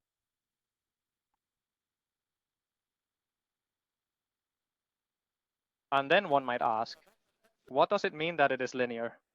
What do you mean when we say it is a linear transformation? Yes, it means that the only thing that can happen to the input vector before it is transformed into the output vector is that you can multiply its coordinates by numbers and then add them together. You must not do anything else. If the only thing that happens to the input vector is that its coordinates are multiplied by some numbers and then added together to form the coordinates of that vector, then we say the transformation is linear. So here comes an example. Example 1. Let's say I have a vector x, which is now 2-dimensional. So I place the vector line over it. For now, it is a geometric vector. Amen.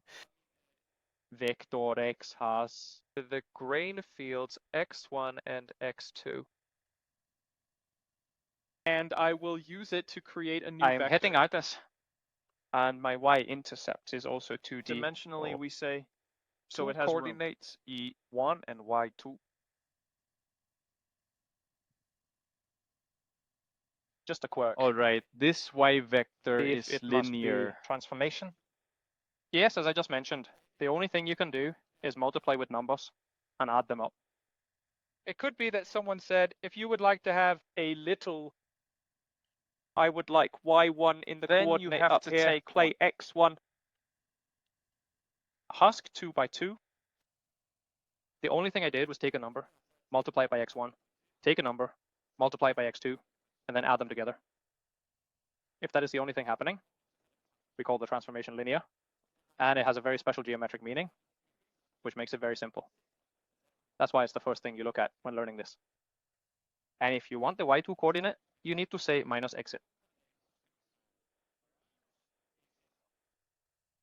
Minus 3 times x2, and this is just something I'm making up to show you what a linear transformation is. So what comes out of this calculation gives us the y coordinate, and so on. And down here, what comes out of this calculation will give us the second coordinate to the y component. So that there is an example of a linear transformation. And then we can see that if that vector is to be equal to that vector, the first coordinate must be equal to the first coordinate, and the second coordinate must be equal to the second coordinate. So you can see that there are actually two equations with two unknowns here. So it is a linear system of equations. Linear systems of equations are closely related to linear transformations. It's essentially the same thing considered in two different ways. So we can see that this yields two equations With two unknowns.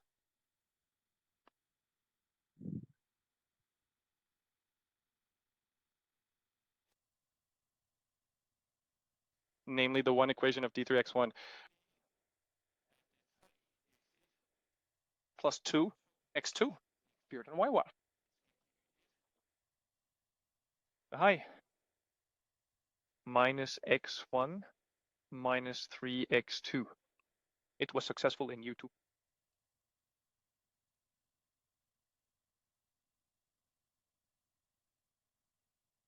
And we can read a coefficient matrix right away by looking at this system of equations, right? It's called 3, 2, minus 1, minus 3.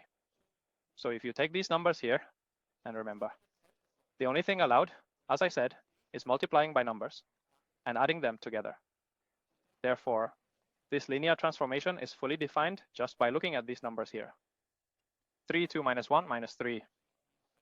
That's all you need to know to understand this linear transformation.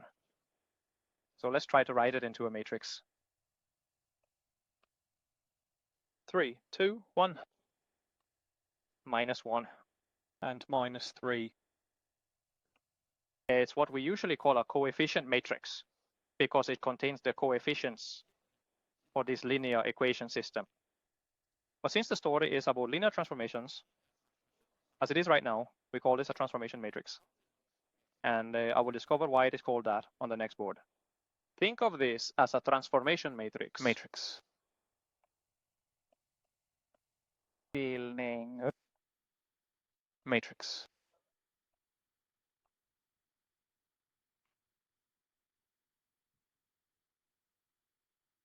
Let's try once on the next board and continue with example 1. So I'm just going to erase everything on my board except what's written here so I can look at it.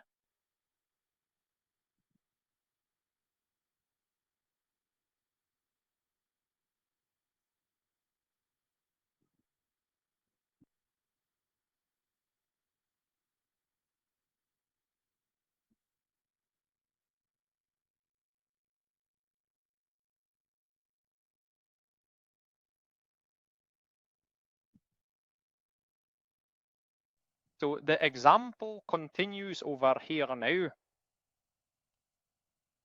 And now I can try to cover it in some specific vector, some very concrete one.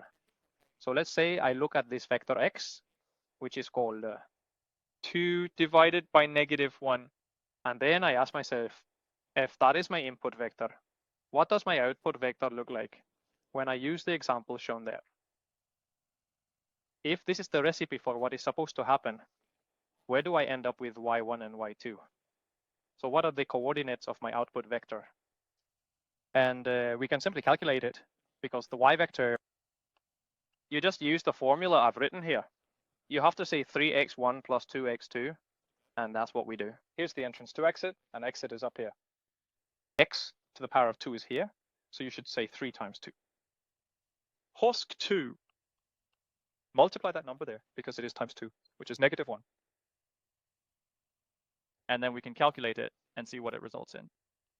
That gives 6 minus 2, that is 4. So now we conclude that this is the first coordinate of my output vector. Then we see that it says minus x1 minus 3x2. So minus x1 must be minus 2. And minus 3, there is a -1. If we calculate it, we find that minus makes minus a plus. So we get 3 over -2, which is 1. So this here is y2. And you can now see that I have invented a way to transform one vector into another vector. And that is called a transformation. So I took this vector as input, worked some magic, and got that vector as output. And what we will write here. F is the input vector x, gives output vector y. Oh, here comes something clever. One could have found the output vector y in a different way, with matrix vector multiplication. So they're just trying to see here, what will I do if I just calculate it correctly? F is the input vector, like this. If I were to take this matrix down here and multiply it by vector x, what would I get? It turns out I get exactly vectored.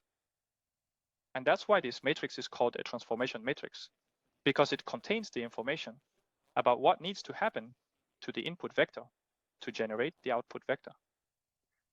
Let's just test if it's correct. So we take this mapping matrix, which is called 3, 2, -1, -3, and then we multiply that by my vector, which I just defined earlier, which is called 2, -1. And then we see if we get it. Now it takes that much for us to remember that exercise where we stand like this with the arms, like we did last time.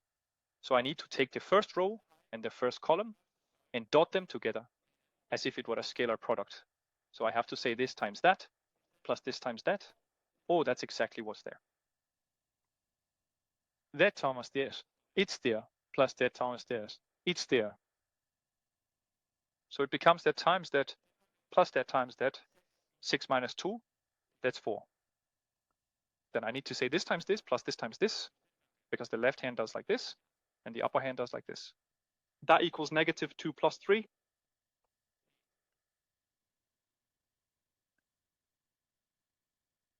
So what is finally a linear transformation? It is a function that takes a vector as input and does something nice to it. It means nicely. It means the only thing That's got to is that hurt. you must multiply metals together. And a new vector emerges. Can we say something very general about linear transformations already? Just by looking here. Yes, if you input the 0 vector, what do you get as output? The 0 vector. Can you see it? Because if I take a matrix and multiply by a 0 vector, it will be that times that, just that times that times that. If there's a 0 there, it gives 0. That times that, if there's a 0 there, it also gives 0. 0, 0, 0. So the output vector becomes the 0 vector if the input vector is the 0 vector. This holds for all linear transformations that exist. They are simply not linear if this does not hold. So a linear transformation is a function that takes vectors as input and delivers vectors as output. And it ensures that if you input the 0 vector, you get the 0 vector as output. That's what we have learned so far. And we've also learned that the only operations allowed are multiplying by numbers and adding together. So now one might cheekily ask, One asks a high school teacher, is this a linear transformation? And then when he says no, if he's a good disciplined teacher. Because that one, it doesn't take the 0 vector and send it to the 0 vector. Because if you put 0 in for x, it gives a result. It should not be. Then it is not a linear transformation. So it actually does not have a similar function at all. It is just a function if its graph becomes a straight line. But it is not a linear function. I think it's called a straight affinity, something like that. but if that one was 0, then it is similar to the function. So a linear function must pass through root God. There must be proportionality between x and y if we are to call it a linear function, at least if we borrow the language from advanced mathematics, and that's usually emphasized a bit. So that's not a linear function. It's a function whose graph becomes a straight line. So the thing you need to know, if I ask you during the monthly exam, what do you get if you use a 0 vector as input in a linear transformation? You should answer a 0 vector as output. Because a matrix multiplied by a null vector will give a null vector. It cannot do otherwise. Are there any questions so far? Which -2 are we talking about? It's this one. It was because I came up with a formula that said, take x1 with the opposite sign and x1 bar 2. So x1 with the opposite sign becomes -2. So the question was, where did that -2 come from? And it was because you had to say minus x1, which is -2. Are there any other questions? I can't It's remember. been a long time we've been going. Do you need a break? Let's take a break. Let's say we take a break since it is 3 minutes to. Would you like to pause the recording? We just took a short break, and now we're returning to example 1.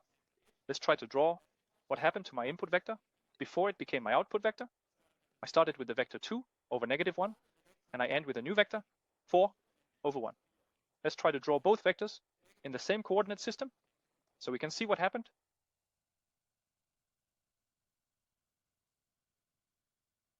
It's still the same example we're trying to continue with here. Here is a coordinate system with an x-axis and a y-axis.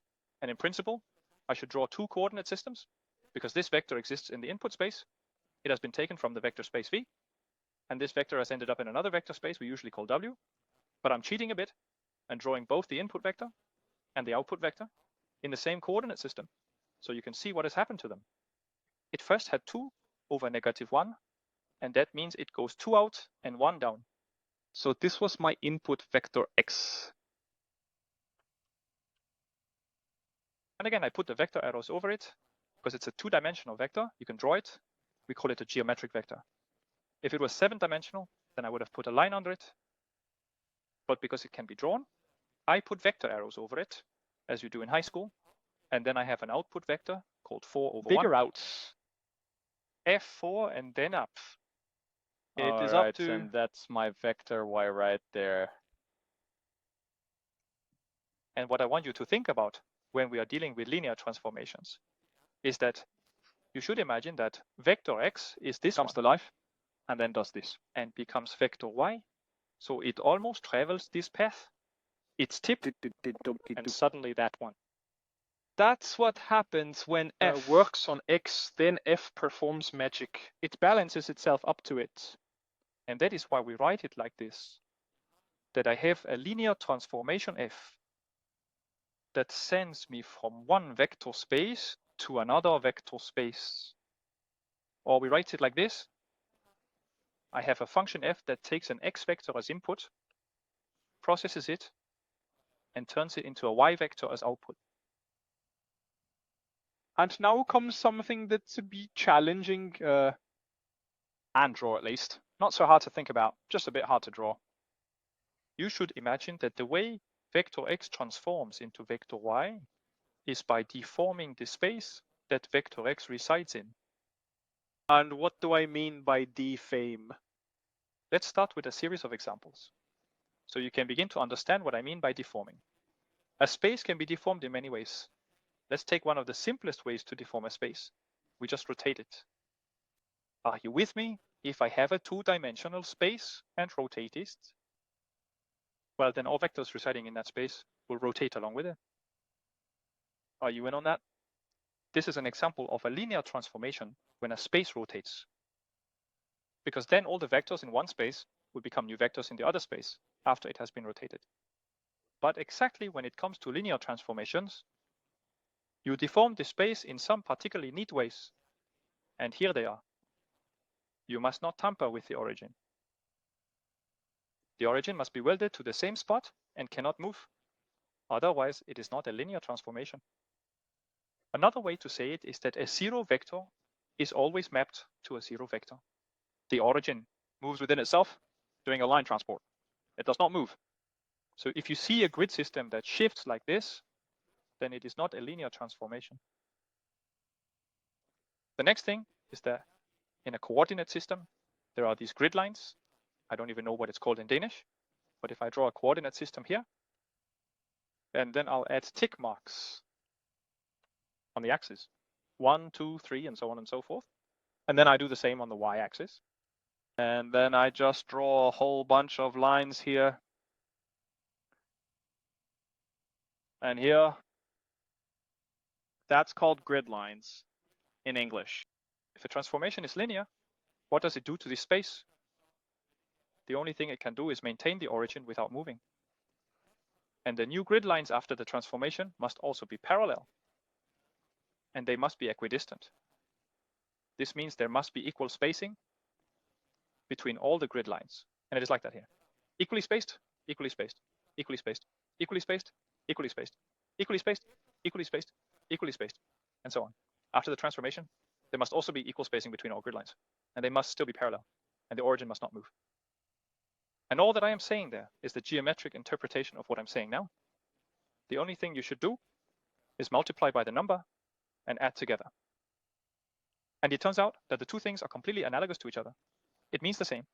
If all you do to the input vector is multiply the coordinates by numbers and add them together, then the only thing you do with the space is multiply the coordinates by numbers and add them together. That grid lines remain hands-free parallel agreement. and equidistant, and the origin does not move. And the same thing said in different ways. And you start to notice it when you see more It changes. went particularly well. Let me now show you an example of a similar transformation. So we wipe And the slate folks, clean and so put ciao. everything in. And now here's another example.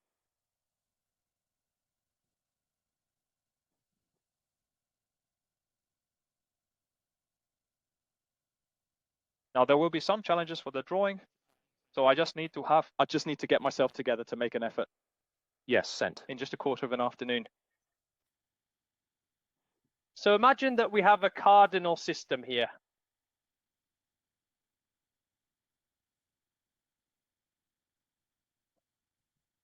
Out an axis. Now I call it the x1 axis and the x2 axis. And a wall. We have some educational cross-disciplinary subjects.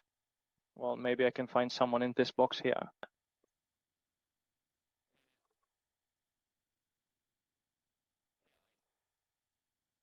Yes, okay. Imagine now that I take And draw with a unit vector. So it is located here. that is unit vector I And it lays one. out here because it's a long unit vector. So here comes a grid line. And then comes the next one. And the next one. And so on. Now I draw my unit vector j. It's right here. And you should imagine that distance is the same as the one in my drawing. So here is a grid line.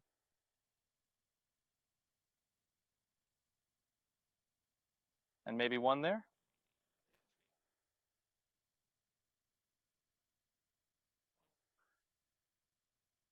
What was that? Oh, it's this one. And I just need to make a little effort, so I'm sure I won't Does get it make it. sense? Even if my drawing isn't good enough, right?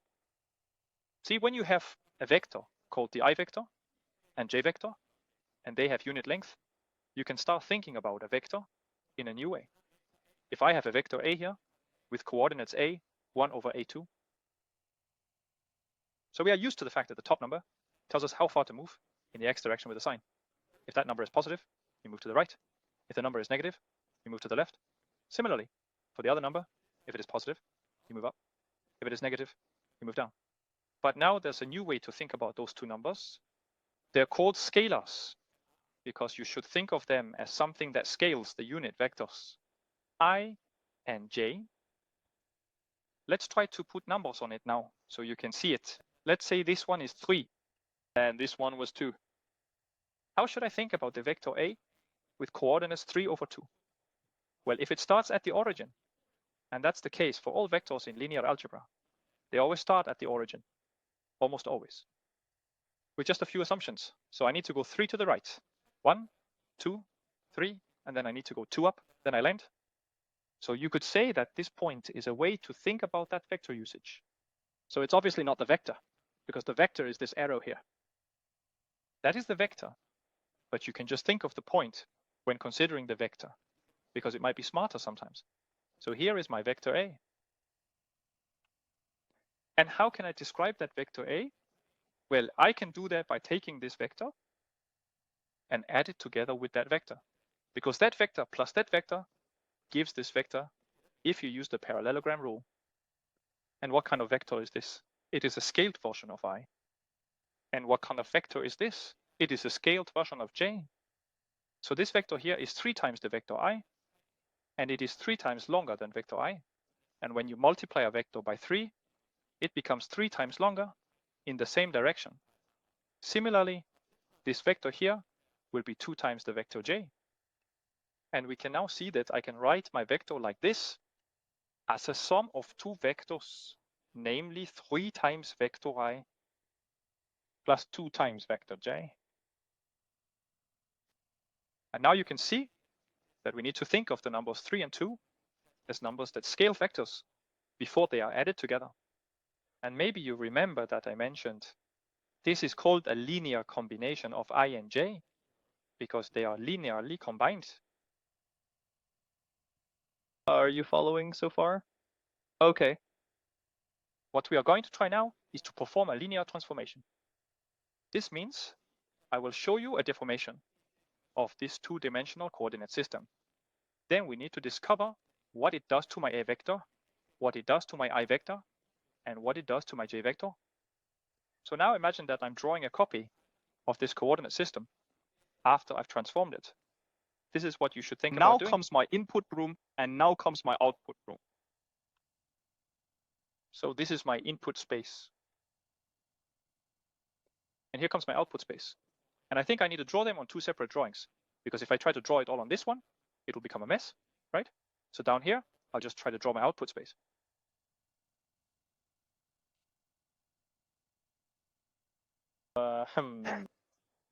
So imagine we do nothing in the x direction. So that vector looks the same down here. Then we take the j vector and shift it. So imagine that I take my j vector and rotate it over so it lands there instead. Are you up for it? Right now it has heavy weight. So the coordinates 0 and 1. You have the coordinates 1 over 0. Do you understand that? But after my transformation, imagine that the I vector is still 1 over 0. But now the j vector is not 0 over 1. It is 1 over 1. And it extends out like this. So it's like you've taken the entire coordinate system and done this to it. In English, it's called a shear. In Danish, displacement. So we've kind of deformed the entire coordinate system. And then you might ask, why do that? Because it can be useful in computer graphics. You can use it to shear the entire screen. For example, when you see something in perspective, you start breaking it down and things like that. So just to introduce you to what the linear transformations mean, let's imagine we create. So I'm drawing a new coordinate system down here, which has been rotated. And my x-axis is easy to draw because nothing has happened to it. So it is still here. So what I'm drawing down here is the transformed space. And so this is what happens here. Of my second vector or of my second sequence here now. So here lies a vector. And what kind is it? It is the image, as they say, of I. And what does that mean? It means the vector you get if you let your function act on I. So this is the output of the I vector, and it results in the I vector itself. I have decided. Because I have decided not to do anything in the X investment. But my J vector, which was here before, I now decide to place here. By the way, notice that this vector is not long. It was 1 unit long before. But now it goes 1 out and 1 up. So now 2 lengths can be cleared. So this shear changes the length of one of the basis vectors. So this is the picture of the J, and we write it like this. This is the vector you get if you input J into the function machine and let it do what it needs to do with J.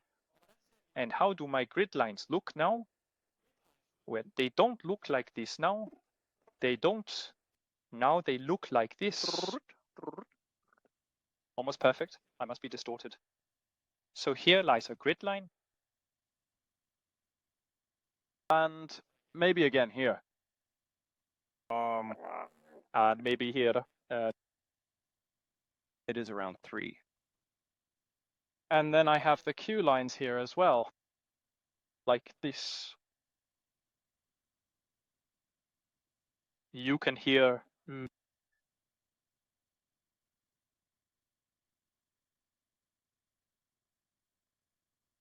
Okay. Were you part of that? Just pay attention to something. What has happened to this weight? If the coordinate system does that. Listen, it's called the vector of 3 times I plus 2 times j. Can you see it? 3 times I vector plus 2 times j vector. What is this one called down here? It's called 3 times the image of I. Plus 2 pieces, the image of Jew. So that means I have to go 1, 2, 3 that way. And then I have to go 2 that way. So my vector should land there and start there. So we'll see each other in half a week. Here it comes. The one that grows here. Who is that? That is the image of road 2. And we write it like this. This is the vector you get when you input vector A into the linear transformation that acts like this on the space. Just pay attention to something here. And now I'm getting close to the core of linear algebra. So you really need to listen closely to what's coming next. The whole point is that my vector A started as a linear combination of I and j. And what constants were those? 3 and 2. How does it end? It ends as the same linear combination, but now with the images of I and j. So here now stands the image of I.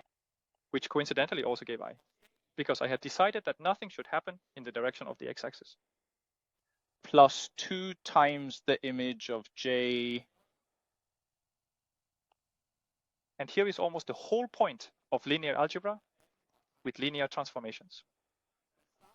you start with a vector A, which is a linear combination of the basis vectors in the original space. And you end up with an output vector, which is the same linear combination, but the images are the unit vectors. And what this tells us is that if you just keep track of what happens to the unit vectors when you deform the space, you know everything that happens. The only thing you need to know is what happens to the unit vectors. If you just keep track of that, you know what happens to any vector. And that's why you can encode all the information about a linear transformation in a matrix. The only thing that matrix needs to contain is information about where the unit vectors end up. We can just write that down, because what was the image of I? It was I. So when the image is in equals I vex has the coordinates 1 over 0. So now I have a better idea of where the unit vector ends up under my transformation. It lands at x, and that's how it concluded. Where do I land in the basis? Yes, dude, it landed. It landed there just as one out and one up had decided. Because I'm creating an electric vehicle vibe with the whole room, right? So it's called one. Now watch something clever. If I take this column and that column and put them into a matrix, then I have a transformation matrix that can do exactly that with the space. So now I form a matrix A where I write this as the first column, meaning what the image of the I vector was, and where I write that as the second column, that was the image Of the J vector. And now I can do something clever.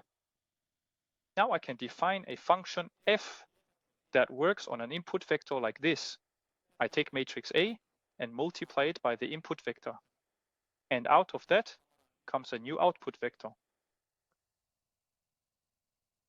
So now, for example, I could ask, where does the vector land after the transformation? So what happens to this vector if you do this with the coordinate system? Then it lands right there. But what coordinates does this vector have expressed in terms of I and j? We don't know that. We only know which coordinates this vector has expressed by the image of I and the image of j. And there, it still has the same coordinates 3 and 2. But it does not have that if you start referring to the original coordinate system. So now we can try to see what it yields. What do you get if you input the A vector into the function machine? Then I just need to take that matrix It's called 1101. and multiply it with this vector 3, 2. And then consider matrix vector multiplication, as we learned last time. This times that, plus this times that, which gives us 3 plus 2, that is 5. And then I should say this times that, plus this times that, where the left hand does this, right hand does that. So it is 0 plus 2. So that's where you've been. Here you have the information about where vector A lands after it is propelled by F. And it apparently lands 5 out and 2 up, expressing those coordinates. I and iodine. So you understand what this means, right? 5 times unit vector I plus 2 times unit vector j. And I and j were the ones existing up here. I with input words. But down here in my output space, I have distorted the universe, or the space. So I have 2 new basis vectors there. This is one basis vector. It happens to be the same as it was initially. 1i, 2i, 3i. But look, my second basis vector is rotated in a completely different direction. 1, Faj. 2, Faj. 3, Fij. Okay, so let's just summarize. What is a linear transformation? A linear transformation is a type of function that takes a vector as input and generates a new vector as output. And it meets certain criteria. If we are to call it linear, it must map the 0 vector to the 0 vector. If I take this coordinate system up here and do this with it, has the origin moved? No, it hasn't. Does it then send the 0 vector to the 0 vector? Yes, it does. The second requirement is that Grid lines, blip tags for chatting with each other. and equidistant. The same distance here, here, here. Same distance. Is it maintained? Yes. Same distance, same distance, same distance between all those dotted lines. And the same distance that way. So if the grid lines remain equidistant and parallel, and the origin does not move, then the mapping is linear. For every similar mapping, we have discovered that there is a mapping matrix. What information does it carry with it? It carries information about where unit vectors land under the transformation. And that is the only thing it carries with it, because that is the only thing you need to know. If you know where the unit vectors land during the transformation, then you know everything about the transformation. What does this column tell us here? It tells us where the unit vector I landed. And where did it land? It landed right on I itself, because I hadn't done anything in the x direction. And this column here shows where the unit vector j lands. Well, it landed one out and one up. It landed there. The symbol down here. So you can see the first column here. What is it? It is the image of I. And the second column, it is the image of j. And you should note down that this is how you form a transformation matrix. The first column should contain the image of the first basis vector. That's not a single number. Those are bars. Here is a column. And the second column should contain the image of j. And if it's a 3x3 example, if it's in the 3-dimensional space, I'm doing transformations. Then there are just 1, 2, 3 columns, the image of I, the image of j, and the image of k. The last thing I want to show you now is how I create a mapping matrix that does what I want. And I'll show you an example of that. And let's say, for example, that we, for some reason, would like to rotate the 2-dimensional space like this at some angle. We want to determine what should be placed there, there, there, and there in my transformation matrix, so that it performs a rotation by a certain number of degrees. And I will just show you, and I will use what we've discovered here to do it. And again, what did we discover? The only thing I need to know is where the basis vectors end up under the transformation. If I can keep track of that, then I have the answer for what needs to be there, there, there, and there. So that'll probably be the last thing for today. I can see we're a bit ready for the weekend. So there is now a subheading for linear transformations called rotation in the plane.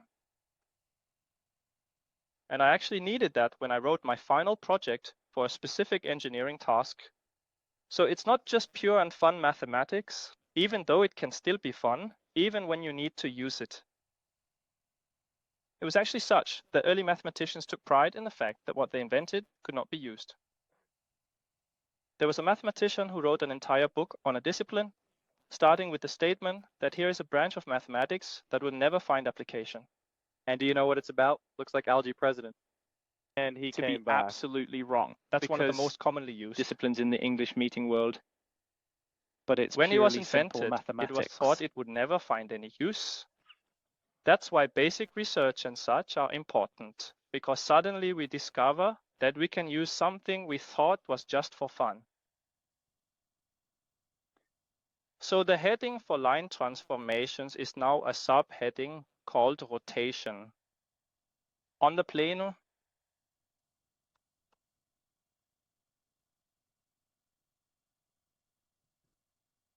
imagine that I have an input space here.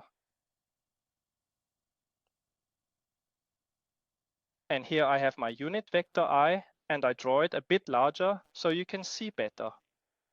So here's unit vector I, and here is the unit vector j. I would now like to create a linear transformation that rotates the coordinate system by a certain number of degrees, okay? How many degrees? I won't reveal, because I want to keep it quite general. So imagine that I take the entire coordinate system and rotate it around the origin. Note that it must be around the origin, because the origin must not move. Otherwise, it's not a linear transformation. So I rotate the entire coordinate system around the origin by an angle of theta degrees, like this. And now what will happen is that the vector that was here before is now rotated up there. Are you following? So what is this vector? It is the image of I. It is the place where a unit vector I lands after the transformation. Because the transformation consists of rotating the coordinate system by theta degrees, which makes sense. Similarly, it is clear that when there are 90 degrees between I and j, then if we simply rotate, there will also be 90 degrees between the image of I and the image of j. This means that this vector rotates correspondingly over here and lies after the transformation there. So here are theta degrees, and this vector is the image of j. Another way to say it is that this is the transformed version of unit vector j, and this is the transformed version of unit vector I. So all you really need to imagine is that the whole coordinate system does a quick twist and then rotates by theta degrees. And if I can just figure out the coordinates of this vector, and if I can figure out the coordinates of this vector, what do I have then? Everything I need. So I just input those coordinates into a matrix, and then I have a rotation matrix, which when you multiply a vector by it, will rotate the vector by a certain number of degrees. Super clever. So to describe it, I probably need to make a drawing where I only show this and the one below it, so the others don't get in the way. So down here, this is my output space. Up here, I have actually drawn both the input and output spaces on top of each other. The input space is here, the output space is there. But down here, I am now only drawing the output space. So the rotated version of I is now located here. So this is the image of I. And it should then stand perpendicular to that one. And this is the image of j. And here there are 90 degrees in between. And the angle here is theta, and the angle here is theta. Can we now find the coordinates for that vector? Yes, we can. They are just right there. And now we need to go back to thinking about the unit circle, because how far is it from there to there, the unit circle? Why? Well, because it was a unit vector. I had rotated it, and when you rotate a unit vector, you get a new unit vector. I haven't expanded the universe or shrunk it in the wash. I've only rotated it. And that means the distance that is here, it is 1. And the same is true for the distance there. So how far is it here? Well, we can remember from the unit circle that when you rotate an angle up in the unit circle, this distance will be called the cosine of the angle. So here is cosine of the angle. And this distance here becomes the sine of the angle. Well, then I can tell you what the coordinates of the image of I are. That's the x-coordinate, and that's the y-coordinate. So it has the coordinates cosine of the angle over sine of theta. And in exactly the same way, I can find the coordinates of the image of j. It's just a matter of looking here. How far is it here? I don't know. The coordinate, let's think about this. This is the opposite side to the angle. I think it's something with sine, if I remember correctly. So this one is sine theta, but it's negative, so it's minus sine theta. We can note here that the image is iodized. Has an x-coordinate that is called negative sine theta. And the y-coordinate is here. It is cosine theta, because it is the adjacent side. It is cosine theta. And now I have what I need. That contains the information on where the I lands after the transformation. That contains the information on where the j unit vector lands after the transformation. So if I insert this into the first column of a matrix and insert that into the second column of a matrix, I get a matrix where all the information about a rotation is encoded. The representation matrix will look like this. cosine over sine. This is the first column. And over here, it should say minus sine over cosine. Great to have you back. And now I will show you how it works. Take some random vector with completely random coordinates. Multiply the matrix by the vector, and you will get where it lands after it is rotated by theta degrees. So here comes just a completely random vector that I just made up.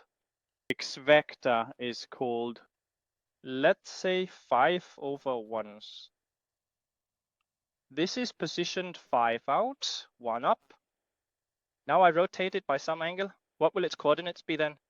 And you can find out when I do like this. The rotated version of x is this. You could also call it the image of vector x, which gives y. And since we know what's happening, it is a rotation. So that is the rotated version of x. That gives this matrix cosinus theta and sine theta minus sine of theta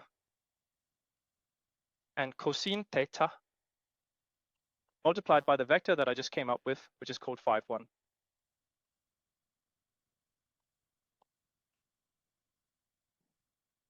And then let's just do it that time, just that time. So that makes sense. 5 gange cosinus theta minus sine theta times 1, so just minus sine theta. So what is this? It is the x coordinate of the rotated version of the vector. And in exactly the same way, I say that times that plus that times that, so it is 5 times sin.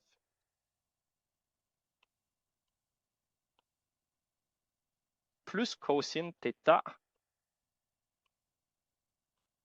And the day we know theta, we just plug it in and calculate this. And then we have the coordinates for the rotated version of the vector x. Not smart. And then one might ask, what is the determinant for this? The line is tired for the mission. You could just manage to ask that, because what is the determinant of that matrix? It's this times this minus this times this. Cosine times cosine is also what we call cosine squared minus sine times minus sine. And minus times minus is plus. So the determinant becomes cosine squared plus sine squared. But the identity formula says it always gives 1. If you think about the unit circle, when we reviewed it, if I have an angle theta here, how long is it from here to here? 1, because it is a unit circle. How far is it from here? Rosenhuis to the corner. How far is it there? Sine of the angle, sine of the angle. The square of one plus the square of the other equals the square of the last, says Pythagoras. So the cosine squared of theta plus the sine squared of theta equals 1. So what's for the seminar? 1. What does that mean? This means that this line of transformation is area preserving. It does not change areas. Take a look here. If I have a little cute drift angel up here, and if I rotate the entire coordinate system, does the area change? No, it does not. So now we're beginning to discover that the determinant means even more than we thought. The determinant also tells us how much areas are scaled when you have lines of transformations going from a two-dimensional space to another two-dimensional space. So it's the areas being scaled. You can probably imagine if I made a transformation that not only rotated, but also stretched the x-axis by a factor of 3. The y-axis is a factor of 2. So we've got It's simply number 6. For an area that was 1 unit before, it just became 3 times longer in one direction and 2 times longer in the other direction. So it has been enlarged to an area of 6, and the determinant will yield 6 for the similar transformation. It is also called similar mapping, instead of similar transformation, if you can call it that. But the conclusion was that the determinant of that matrix A gave the cosmic brane to theta, Lucinus brane to theta, And it gives 1. So this transformation I came up with here is area preserving, and it was a pure rotation. So am I, or is preserved. And next time we meet, we will try to find some other binary transformations, such as, for example, You must be. and there, it is not certain that our areas are preserved. That should be enough preaching for today. Have a great weekend, and I'll see you next week.